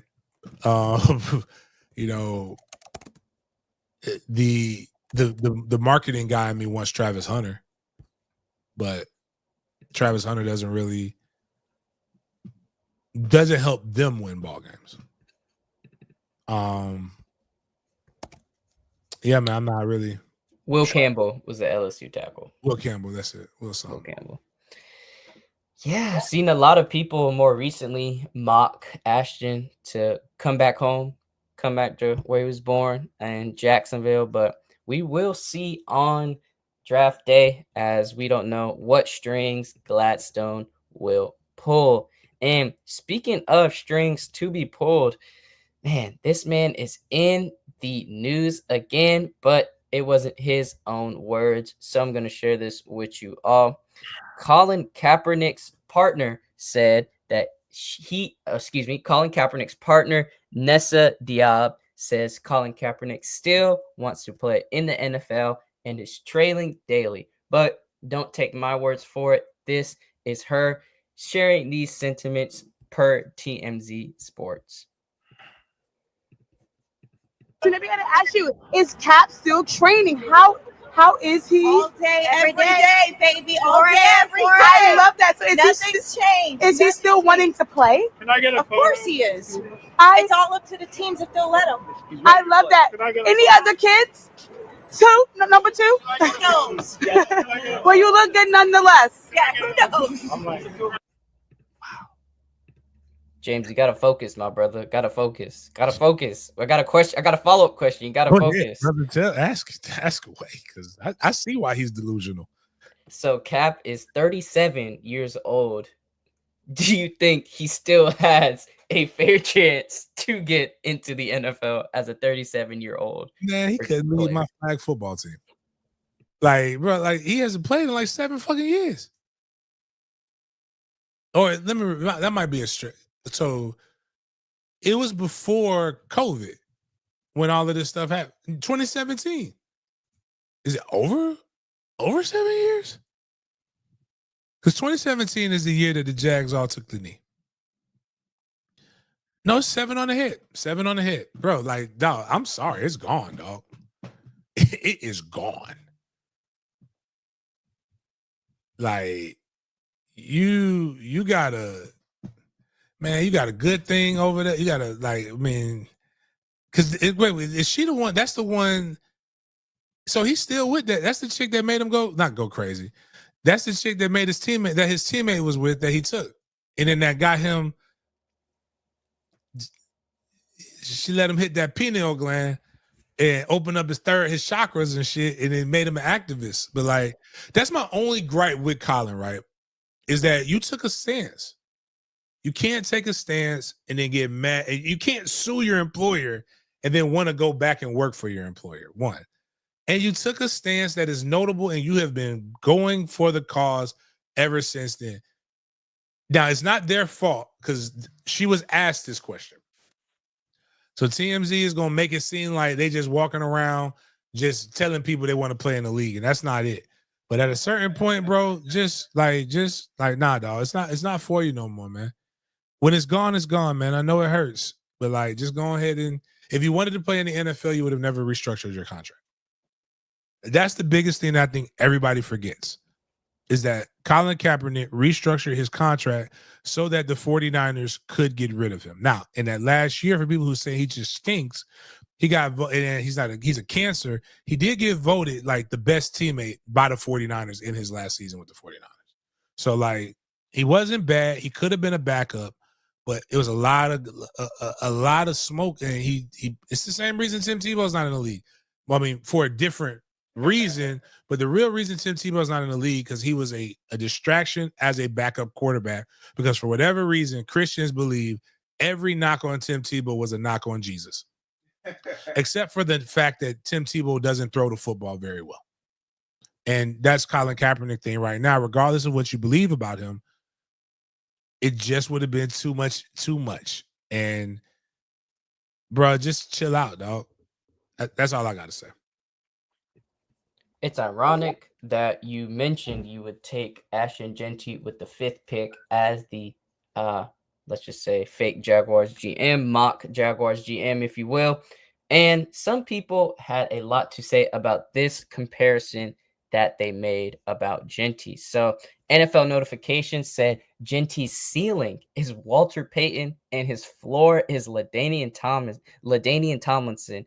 RC retweeted this and said, "This is crazy." So his range is an all-time great with the Super Bowl ring or all-time great without a Super Bowl ring.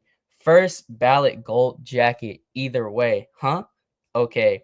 Do you think this comparison of Jeanty, this placement for Jeanty, is out of pocket and a little bit unreasonable? Extremely out of pocket. I will give you ceiling Walter Payton. LaDainian Tomlinson is one of the best all-purpose backs of all time, dog. That's his floor. Like, they don't even match.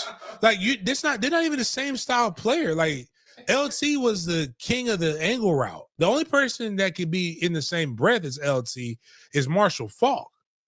Like, you can't know. Like, yeah, like this man, we went and did his receptions. I have more career catches than him.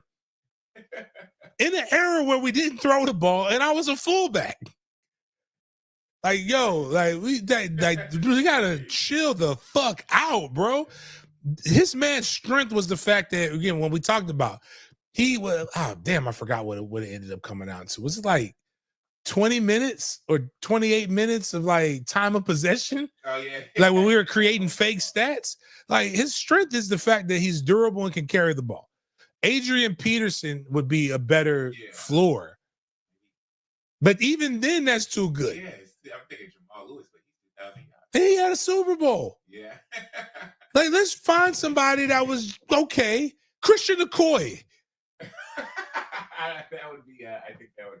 Like, because the floor is the worst you could be. Like, he could be worse than Christian McCoy. That's still a blessing. No, he can't catch, because I was going to say Cadillac, but no. That's what I'm saying. He can't catch. Well, wait, I'm saying, let me rephrase that. We don't know if he can catch. He hasn't done it.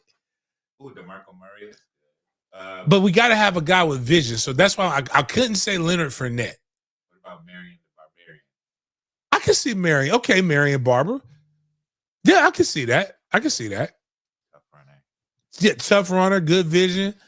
That's more that was for click. I'm so tired of engagement farming, dog. Like Ryan Clark did more for that person than he even knows by responding to that shit. Transition from Ashton, a potential Jaguar. We have to talk about a former Jaguar to finish up this NFL segment. And many people wouldn't even realize he was a former Jaguar or even a former athlete by this mugshot. Justin Blackmon, y'all.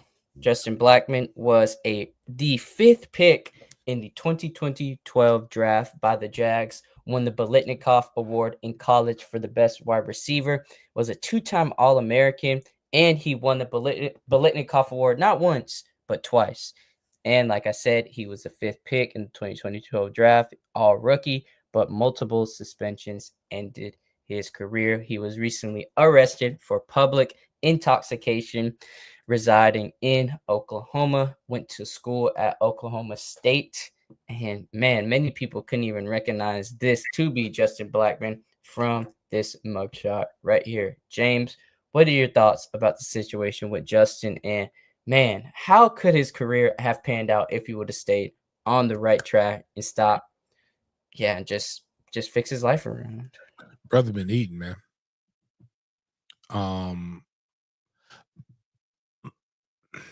The messed up part with Blackmon, right? And I'm not here to like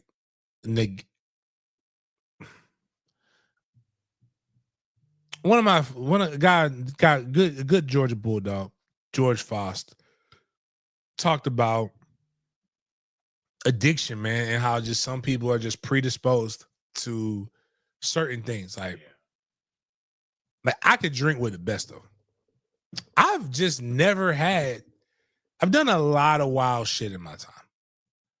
I just don't have an addictive personality. Like I'm lucky to have never become addicted to. There's nothing that I can't just stop. Well, there's some things I just won't stop. But like, it's not that I can't. Like, but even with weed, love weed. It's amazing. Part of it is I don't like being out of control of my body.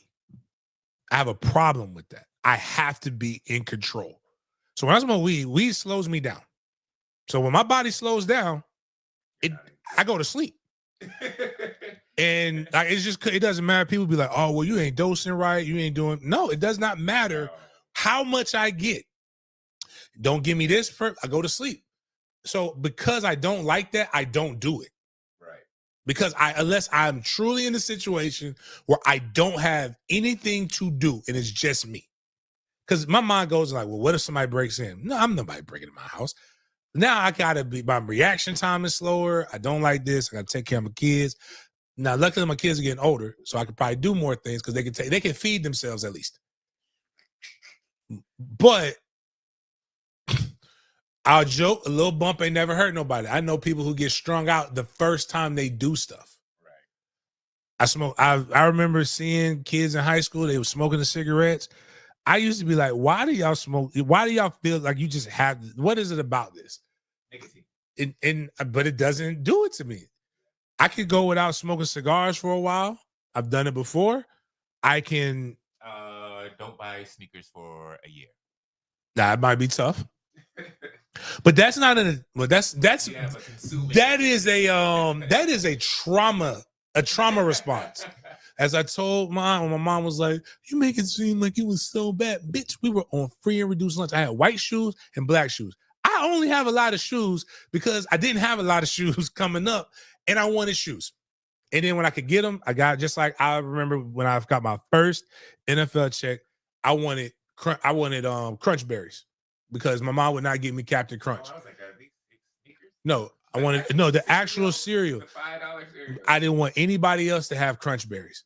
I bought I didn't realize that in the back was boxes and boxes of Crunch Berries. But I wanted all those Crunch Berries. I bought all the Crunch Berries because I could. Cut the roof of your mouth. Right. Crazy. I did. But I was happy. We're all addicted to sugar. Yeah. Now sugar is it. Yeah. But like when I think about like the alcohol thing, like this, okay, let me put it like, even if you told me don't buy shoes for a year and I'm going to give you $3 million. Just so you can buy him? What is No, I'm saying don't buy shoes for a year and I'm going to give you $3 million. Oh, okay. I'm going to get that $3 million. Oh, well, yeah, that's enough. Alcohol was so important to this man that he came into the NFL on the substance abuse policy and he couldn't put the bottle down just to play. And I feel bad for him because the way the substance abuse policy is now, it wouldn't even fucking matter. Because the reality is he was really, really fucking good at his job drunk. And I wish we didn't care so much or pretend to care so much about these people being good citizens. The man played like a fucking, like, you ever seen a crackhead in the wild on the loose? They suspended him. His first game, I think he had like 150 coming back. Like that man was a terrible, like he was doing it. Same with Josh Gordon. I'm like, just let him play it all. Like this is a situation where he ruined his own life because he knew the rules. Right. They ruined his life too because the rules are stupid. Right. You could have done a Jerry Jones with Pac-Man Jones. Don't let him drive. We know he drinks. He's drunk. Like it's like the Denzel Washington in Flight. Or you drunk on that? I'm drunk right now. How did he be? There has to be worse alcoholics that were in the NFL at the time. How did he get so far? Was not Paul Grismanis. That's another D tackle. The fat dude that was with the Ravens in the first championship. I was gonna say something. Oh, you mean the white guy? Yeah. Gosh. Tony Saragusa. That's it. So Tony Saragusa talked about drinking in camp so that he can sweat and lose weight so that he can make weight. That is some. That is wild, right? Functioning alcohol. Functioning alcohol. Ironically, kids don't do this. Parents, please don't share this with your kids. Trey, if you're listening, this was one of the dumbest decisions that your father ever did. I played in the Las Vegas All-American Classic. Me and the other fullback, we went out. We were partying. We were at the Bellagio. There was a club called, I believe it was Rain. And we were partying. I had been drinking all night. Found something strange there. Had a great night. I literally drank, fucked, and came right to the point where I came in just enough time to get my bags out of the hotel because we were playing the game there. Everybody was on flights afterwards. I played a hell of a fucking game. I scored 2 touchdowns and I was hungover and drunk. Best game I've ever played in my life. Don't do that. But I believe that Dez could have done that. And he probably would be in a better position right now. But like now, that's sad. It's just sad. Yeah, sad to see. And man, hopes and prayers, thoughts and prayers to Justin Blackmon. Didn't know his middle name was Carl. Yeah, that was just seem like a Carl. But he kind of looked like Carl Winslow now. So hey man, it fucked up. Is that what Carl Winslow? Is that what they was doing in the 80s and 90s? So I was watching this scene for Family Matters when I guess they were older. Like Like Laura was like, he's like, you're not going out to that club like that, dressed like that, Laura. Dad, I'm 20 years old. I can dress however I want. Well, I'm 41. I'm like, yo, my man. Wow. I turned 41 this year. There is no fucking way I look like Carl Winslow. I am offended that the 40-year-olds like look like his life is over. I see why they used to have midlife crisis then. Man, yeah, dog. Man, bro, like your life is done at that point. But nah, that's crazy. He looks like he could have played anything ever. Just looks like a fat out of shape. Yeah. Now we're gonna move on to the big games BS portion of the show, where we bring the scope of conversation outside to discuss popular culture topics, food, etc., etc. First, we got our BS or bussin' segment. Man, we are in the baseball world on this first one. The baseball world has been killing it with their ballpark snacks, and this one is enormous, let's just say. The LA Dodgers will have a massive 16-inch hot dog at home games this year. The Slugger is the title of the hot dog. Is made with a jalapeno cheddar sausage with white cheese sauce, corn relish, cilantro crema, tortilla strips, and comes with French fries. Now, it doesn't have the price on here, but I will research that right now. But James, BS or bustin'? I'm calling BS on that. What? I'm not putting no 16-inch brown thing with white sauce in my motherfucking mouth. And I just looked up the price, and it's $40 for this. See, they done For 4. So again, so much stuff, so many layers here. $40, a 16-inch schlong with cheese that's gonna bust in your mouth soon as I can't do it, man. Unless I had a knife. Like, this is one of those things where I don't judge people when they put, like, when they're eating glizzies. But like, come on, man. Ain't no need to put 16 inches in your gut. Like, that's too much. That's too much, man. You just double fist. Even women, like, it's women uncomfortable right now talking about putting 16 inches in their guts. It should be a sausage, though, not a. That's what it says. It says jalapeno sauce. They're just calling it a hot dog. Okay. It's a Slugger made with jalapeno cheddar sausage. Like, but $40 is a lot, man. I fucked them fries up though. Yeah, somebody posted a picture on Google Images, or there was a picture on Google Images, and the commercials never look like what it actually looks like. So yeah, it's bad in person if it's looking like that. Like, because they never make it look. Yeah. Whoa, that looks terrible. Wow, yeah. Never mind. That looks like someone did something awful. Wait a minute. Oh, that's the meat inside. Oh man, that's crazy. You can't use white cheese on that. I'm just saying. That's my initial thoughts was like, hey, we doing too much, man. Wow, it's gonna be on the side of your mouth. They wilding, bro. It's gonna look crazy. Like that's egregious. Next, we have something a little bit more egregious. Well, I don't know. Black people, we so creative at times. But James, I saw you repost this.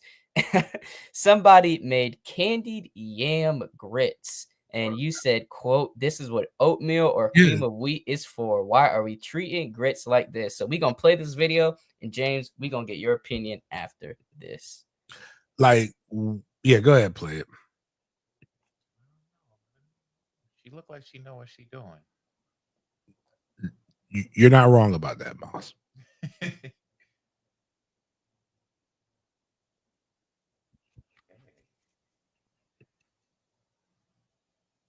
Hell yeah, I'm gonna let her cook.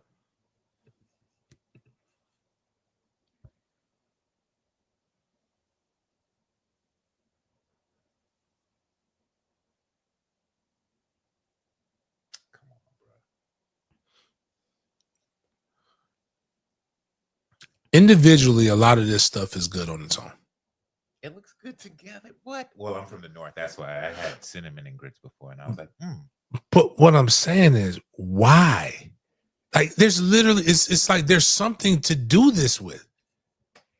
Like, yes, or cream of wheat. Y'all be so sacred about y'all. So think about grits this. out here. This is what grits are. I don't think people know what grits are. It's hominy. And that's corn. I was about to say I don't even know what that was. What I'm saying, will you go put butter and cinnamon on corn? I don't really like. That's what I'm saying. But like we do this. Like it's like literally there. Go back to the video. Look at how much doctoring up she had to do for all of this. Like, you're not gonna go say, man, give me some sweet potato and shrimp. Okay, that's not the same. It's shrimp and grits. Like she did a lot to make this. Oh yeah, that is true. But individually, like if she would have done this with like, oh, I'm tearing this oatmeal. It looks like cream of wheat. Just pretend it's oatmeal. You guys in the South segregate your grits so much. Man. Like white grits. Cheese, butter, salt, pepper. If you want to get fancy, a little garlic, like little like it's a savory thing. Like, yeah, like I'm just like, bro, like what? Like you gonna put sugar on eggs? Like, this is what you just talked about. The deepest drug, the craziest drug, which like again, science is proven stronger than Coke, is sugar. And this is the proof right here. We put sugar in where it don't belong. That is true. But like Yeah, in the South, we like to keep things a little bit segregated, Miles. Grits being one of them. Nothing sweet in grits, man. Like James said, pepper, salt, butter, cheese. If you like cheese grits, but that's it. Nothing else. I would be so appalled if they put that down on my plate. Grits with some cinnamon. Oh, whoa. Oatmeal now that she posted that. But like, nah. But speaking of grits, this fan thought stuff was sweet. Walking up on DeMar DeRozan, and he got hit with that 2-piece. Mm-hmm. So we got 2 videos of this DeMar DeRozan scuffle. One from the aggressor's point of view and one from a spectator's point of view. So we're going to take a look at this and rock out with it and see what y'all think in the chat. Let us know in the chat below if DeMar DeRozan should not face any repercussions for his actions.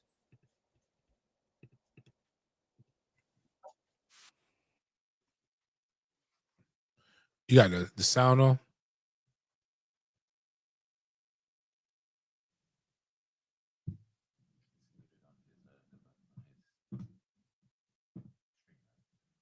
Oh, you got to unmute your screen, Jaden, so we can hear it. Wait, you couldn't hear it? Nah, you got your screen muted. Like you're talking through the roadcaster. You have to unmute the whatever you're sharing. No, it said it said my sound was on. Oh, okay. So I'll keep playing it. Well, all I know is in this situation, this man, oh man, you look like a lame. Wait a minute, is he in the fucking ER? I mean, in the ambulance? Is his head like that naturally, or did he lump him up? Super milk dud.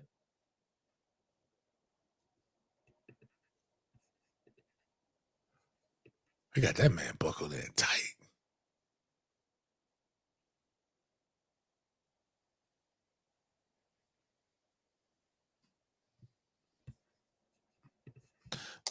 His point of this was his point of view, right? Yeah. All right. Yep. I'm not on his side right now, so I can tell you that much from his point of view.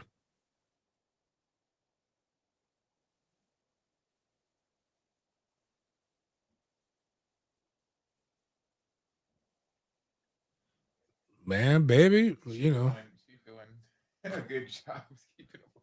Oh, so he's trying to get closer. Yeah. Baby, she is trying to save. Okay, I see what happened here. Is that his old lady or is that DeMar's old lady? That's what I'm trying to figure out. I think it's DeMar's old lady. DeMar's old lady is trying to save this man. He is not taking a hint. He is not taking the hints. Yeah, these fans are out of pocket for sure, for sure.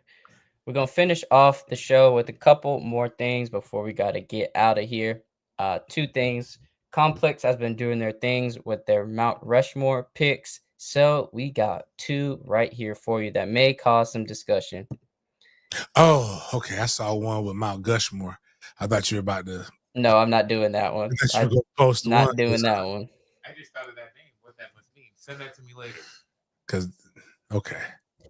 So this is their Air Jordan Mount Rushmore. They got the 1s, the 3s, the 4s, and the 11s. James, how do you feel about this Mount Rushmore, and what would your Mount Rushmore be? I don't like the 3s. Believe it or not, I don't have a lot. I only have like 2 pairs of the 2s, but I like the 2s way more than I like the 3s. I'm trying to figure out what I got a shit ton of 1s and 4s.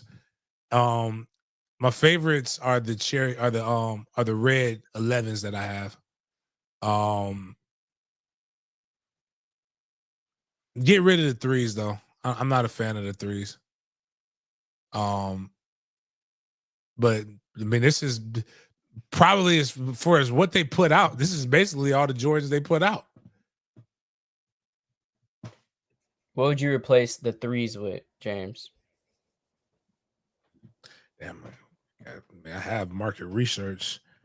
Hold on, I just don't.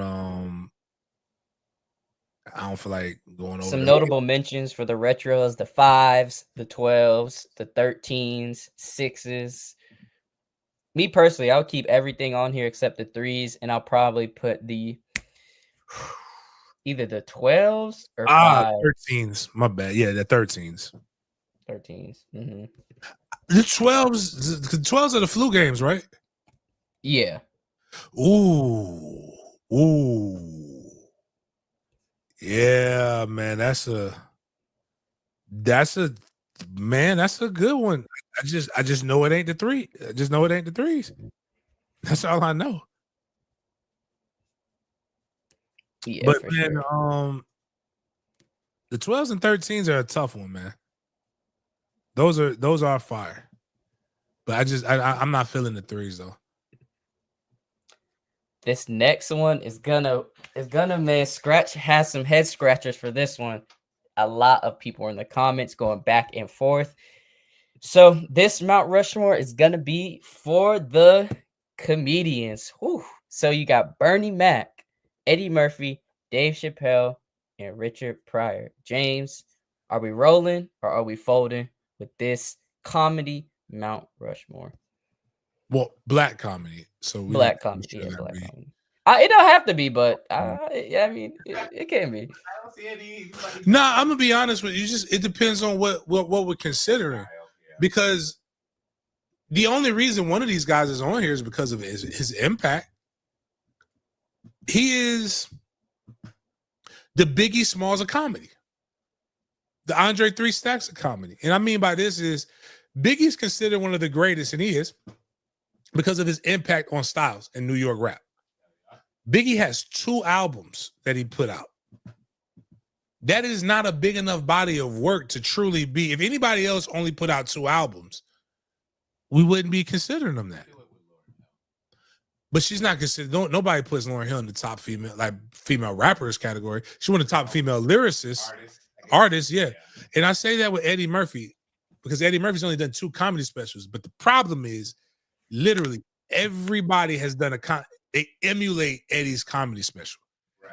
To the way they dress, all of that stuff. And then what he's done with the movie game took what Richard Pryor did to the next level, because people forget Richard Pryor was in a shit ton of movies. The Toy, all of these different things. Like when HBO first started, that's all they had was old Richard Pryor movies. Chappelle I like Chappelle. Well, I'm gonna tell you who doesn't deserve to be on this. And this does not mean I don't like him. I actually really, really, really do enjoy him. Bernie Mac does not deserve to be in these 3 categories. Bernie Mac was good, but he did not have the impact like these guys did. I'd say not because whether you think he's funny or not. Kevin Hart is a guy that literally took everything that these three guys have done and did it on steroids. I can see that. The specials, one of the first guy to have his special in a movie theater. So much so that Eddie Murphy had to make a clapback about breaking his record. Movies, Kevin Hart is such a bag. He could put out a movie, and whether it's the worst movie, well, Soul Plane should have killed his career, but it didn't. But he puts out a movie right now. It could be Rotten Tomatoes 2. It's still going to do numbers because Kevin Hart has a formula. I don't necessarily know if he'll be in mine, but like I'm trying to think of a Flip.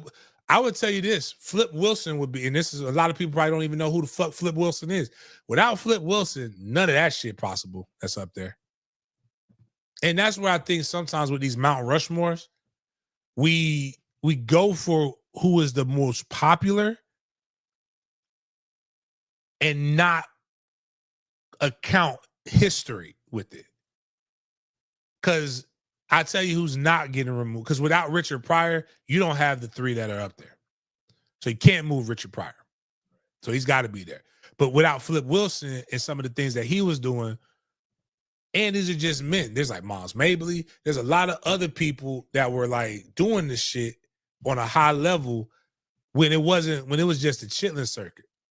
But if I put Bernie Mac, what's my guy who did Bebe's Kids? I can't think of his name off the top of my head. I put him up there because if you listen to people talk about him, he was Bernie Mac before Bernie Mac. With the roasting you, aggressive style. And he was just, but again, it doesn't take away the talent. A lot of these guys are really, really good. Robert Harris, that's it. Thank you. What about Martin, man? Is Martin making this list over Chappelle? No, not over Chappelle to me. Dang. The show, crazy. the movies, he did the Path, but like Run Tell That was cool. I remember the macaroni and cheese thing. But all right, I'm gonna tell you this is how you know. All right, I'm gonna put it in perspective. If you go on Instagram right now or any social media thing, when's the last time you've seen a Run Tell That clip? Or a clip, you'll see Martin's Def Comedy Jam stuff, which was iconic for the people who were coming up during that time. To be honest with you, you don't have Steve Harvey if you don't have Def Jam. You actually don't have Bernie Mac if you don't have Def Jam. I think Martin is a little Rushmore guy, just like Red Fox would be a guy. Because again, I think people don't realize how big Red Fox was during his day. He just wasn't these guys. But I mean, it's not I could listen to an argument for Martin though.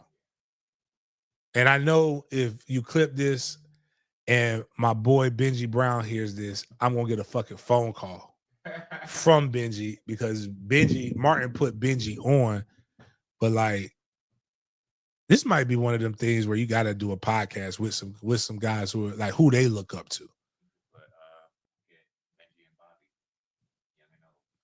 I'm curious to who Bobby's would be because Bobby young.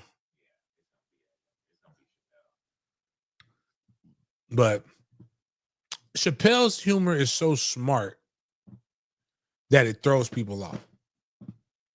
That's why I think Chappelle has the crossover appeal. Martin's very, very black.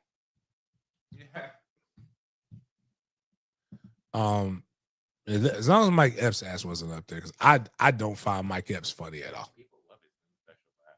I think Mike Epps is silly. No, he's a great comedic actor.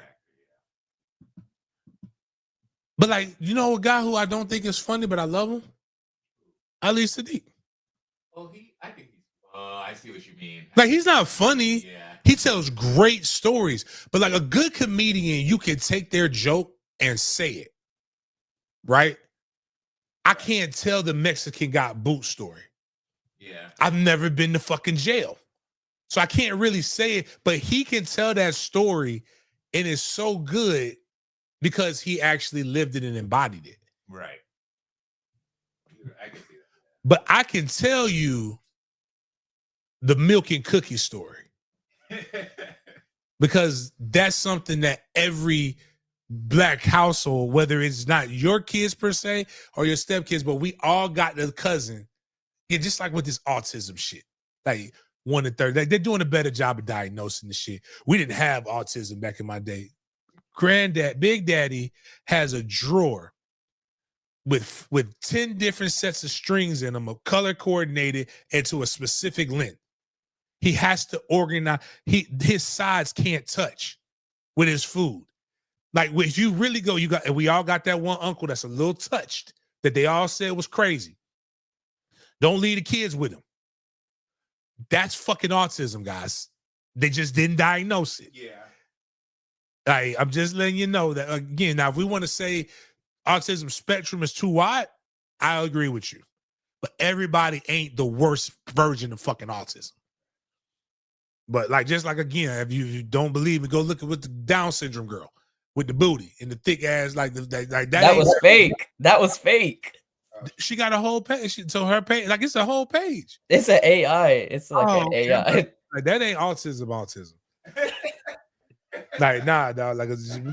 I'm sorry. She down, I'm down. So, but some people are great orators and tell great stories. They're just not funny, traditionally funny. And you see Ali Sadiq done pledged Omega Psi Phi? I don't even know what that is. It's a academic frat. It's the purple and gold guys that look like the Hebrew Israelites. No, I didn't see that he did that. Was that recent? On his Facebook page. Oh, that's why. It shocked the fuck out of me. I'm like, I didn't see that one coming. Before we finish off the show, just wanted to share this right quick. Me and my friends started a music and sports Substack account. We're going to be doing some cool newsletters. Make sure y'all check it out. If y'all want some, put your email in the chat. We had our first post today. So, James, I'll share it with you. Yeah, I think you'll find it dope. Dare he start pubbing his shit. Whoa. I was just messing with you now. Actually, somebody asked me about that the other day. April Visuals was just like, why doesn't Jaden put his some of his shorts or reels or your page? He got the damn passcode. He put whatever he want to put up there. It's like some stuff Jaden be hiding the good shit.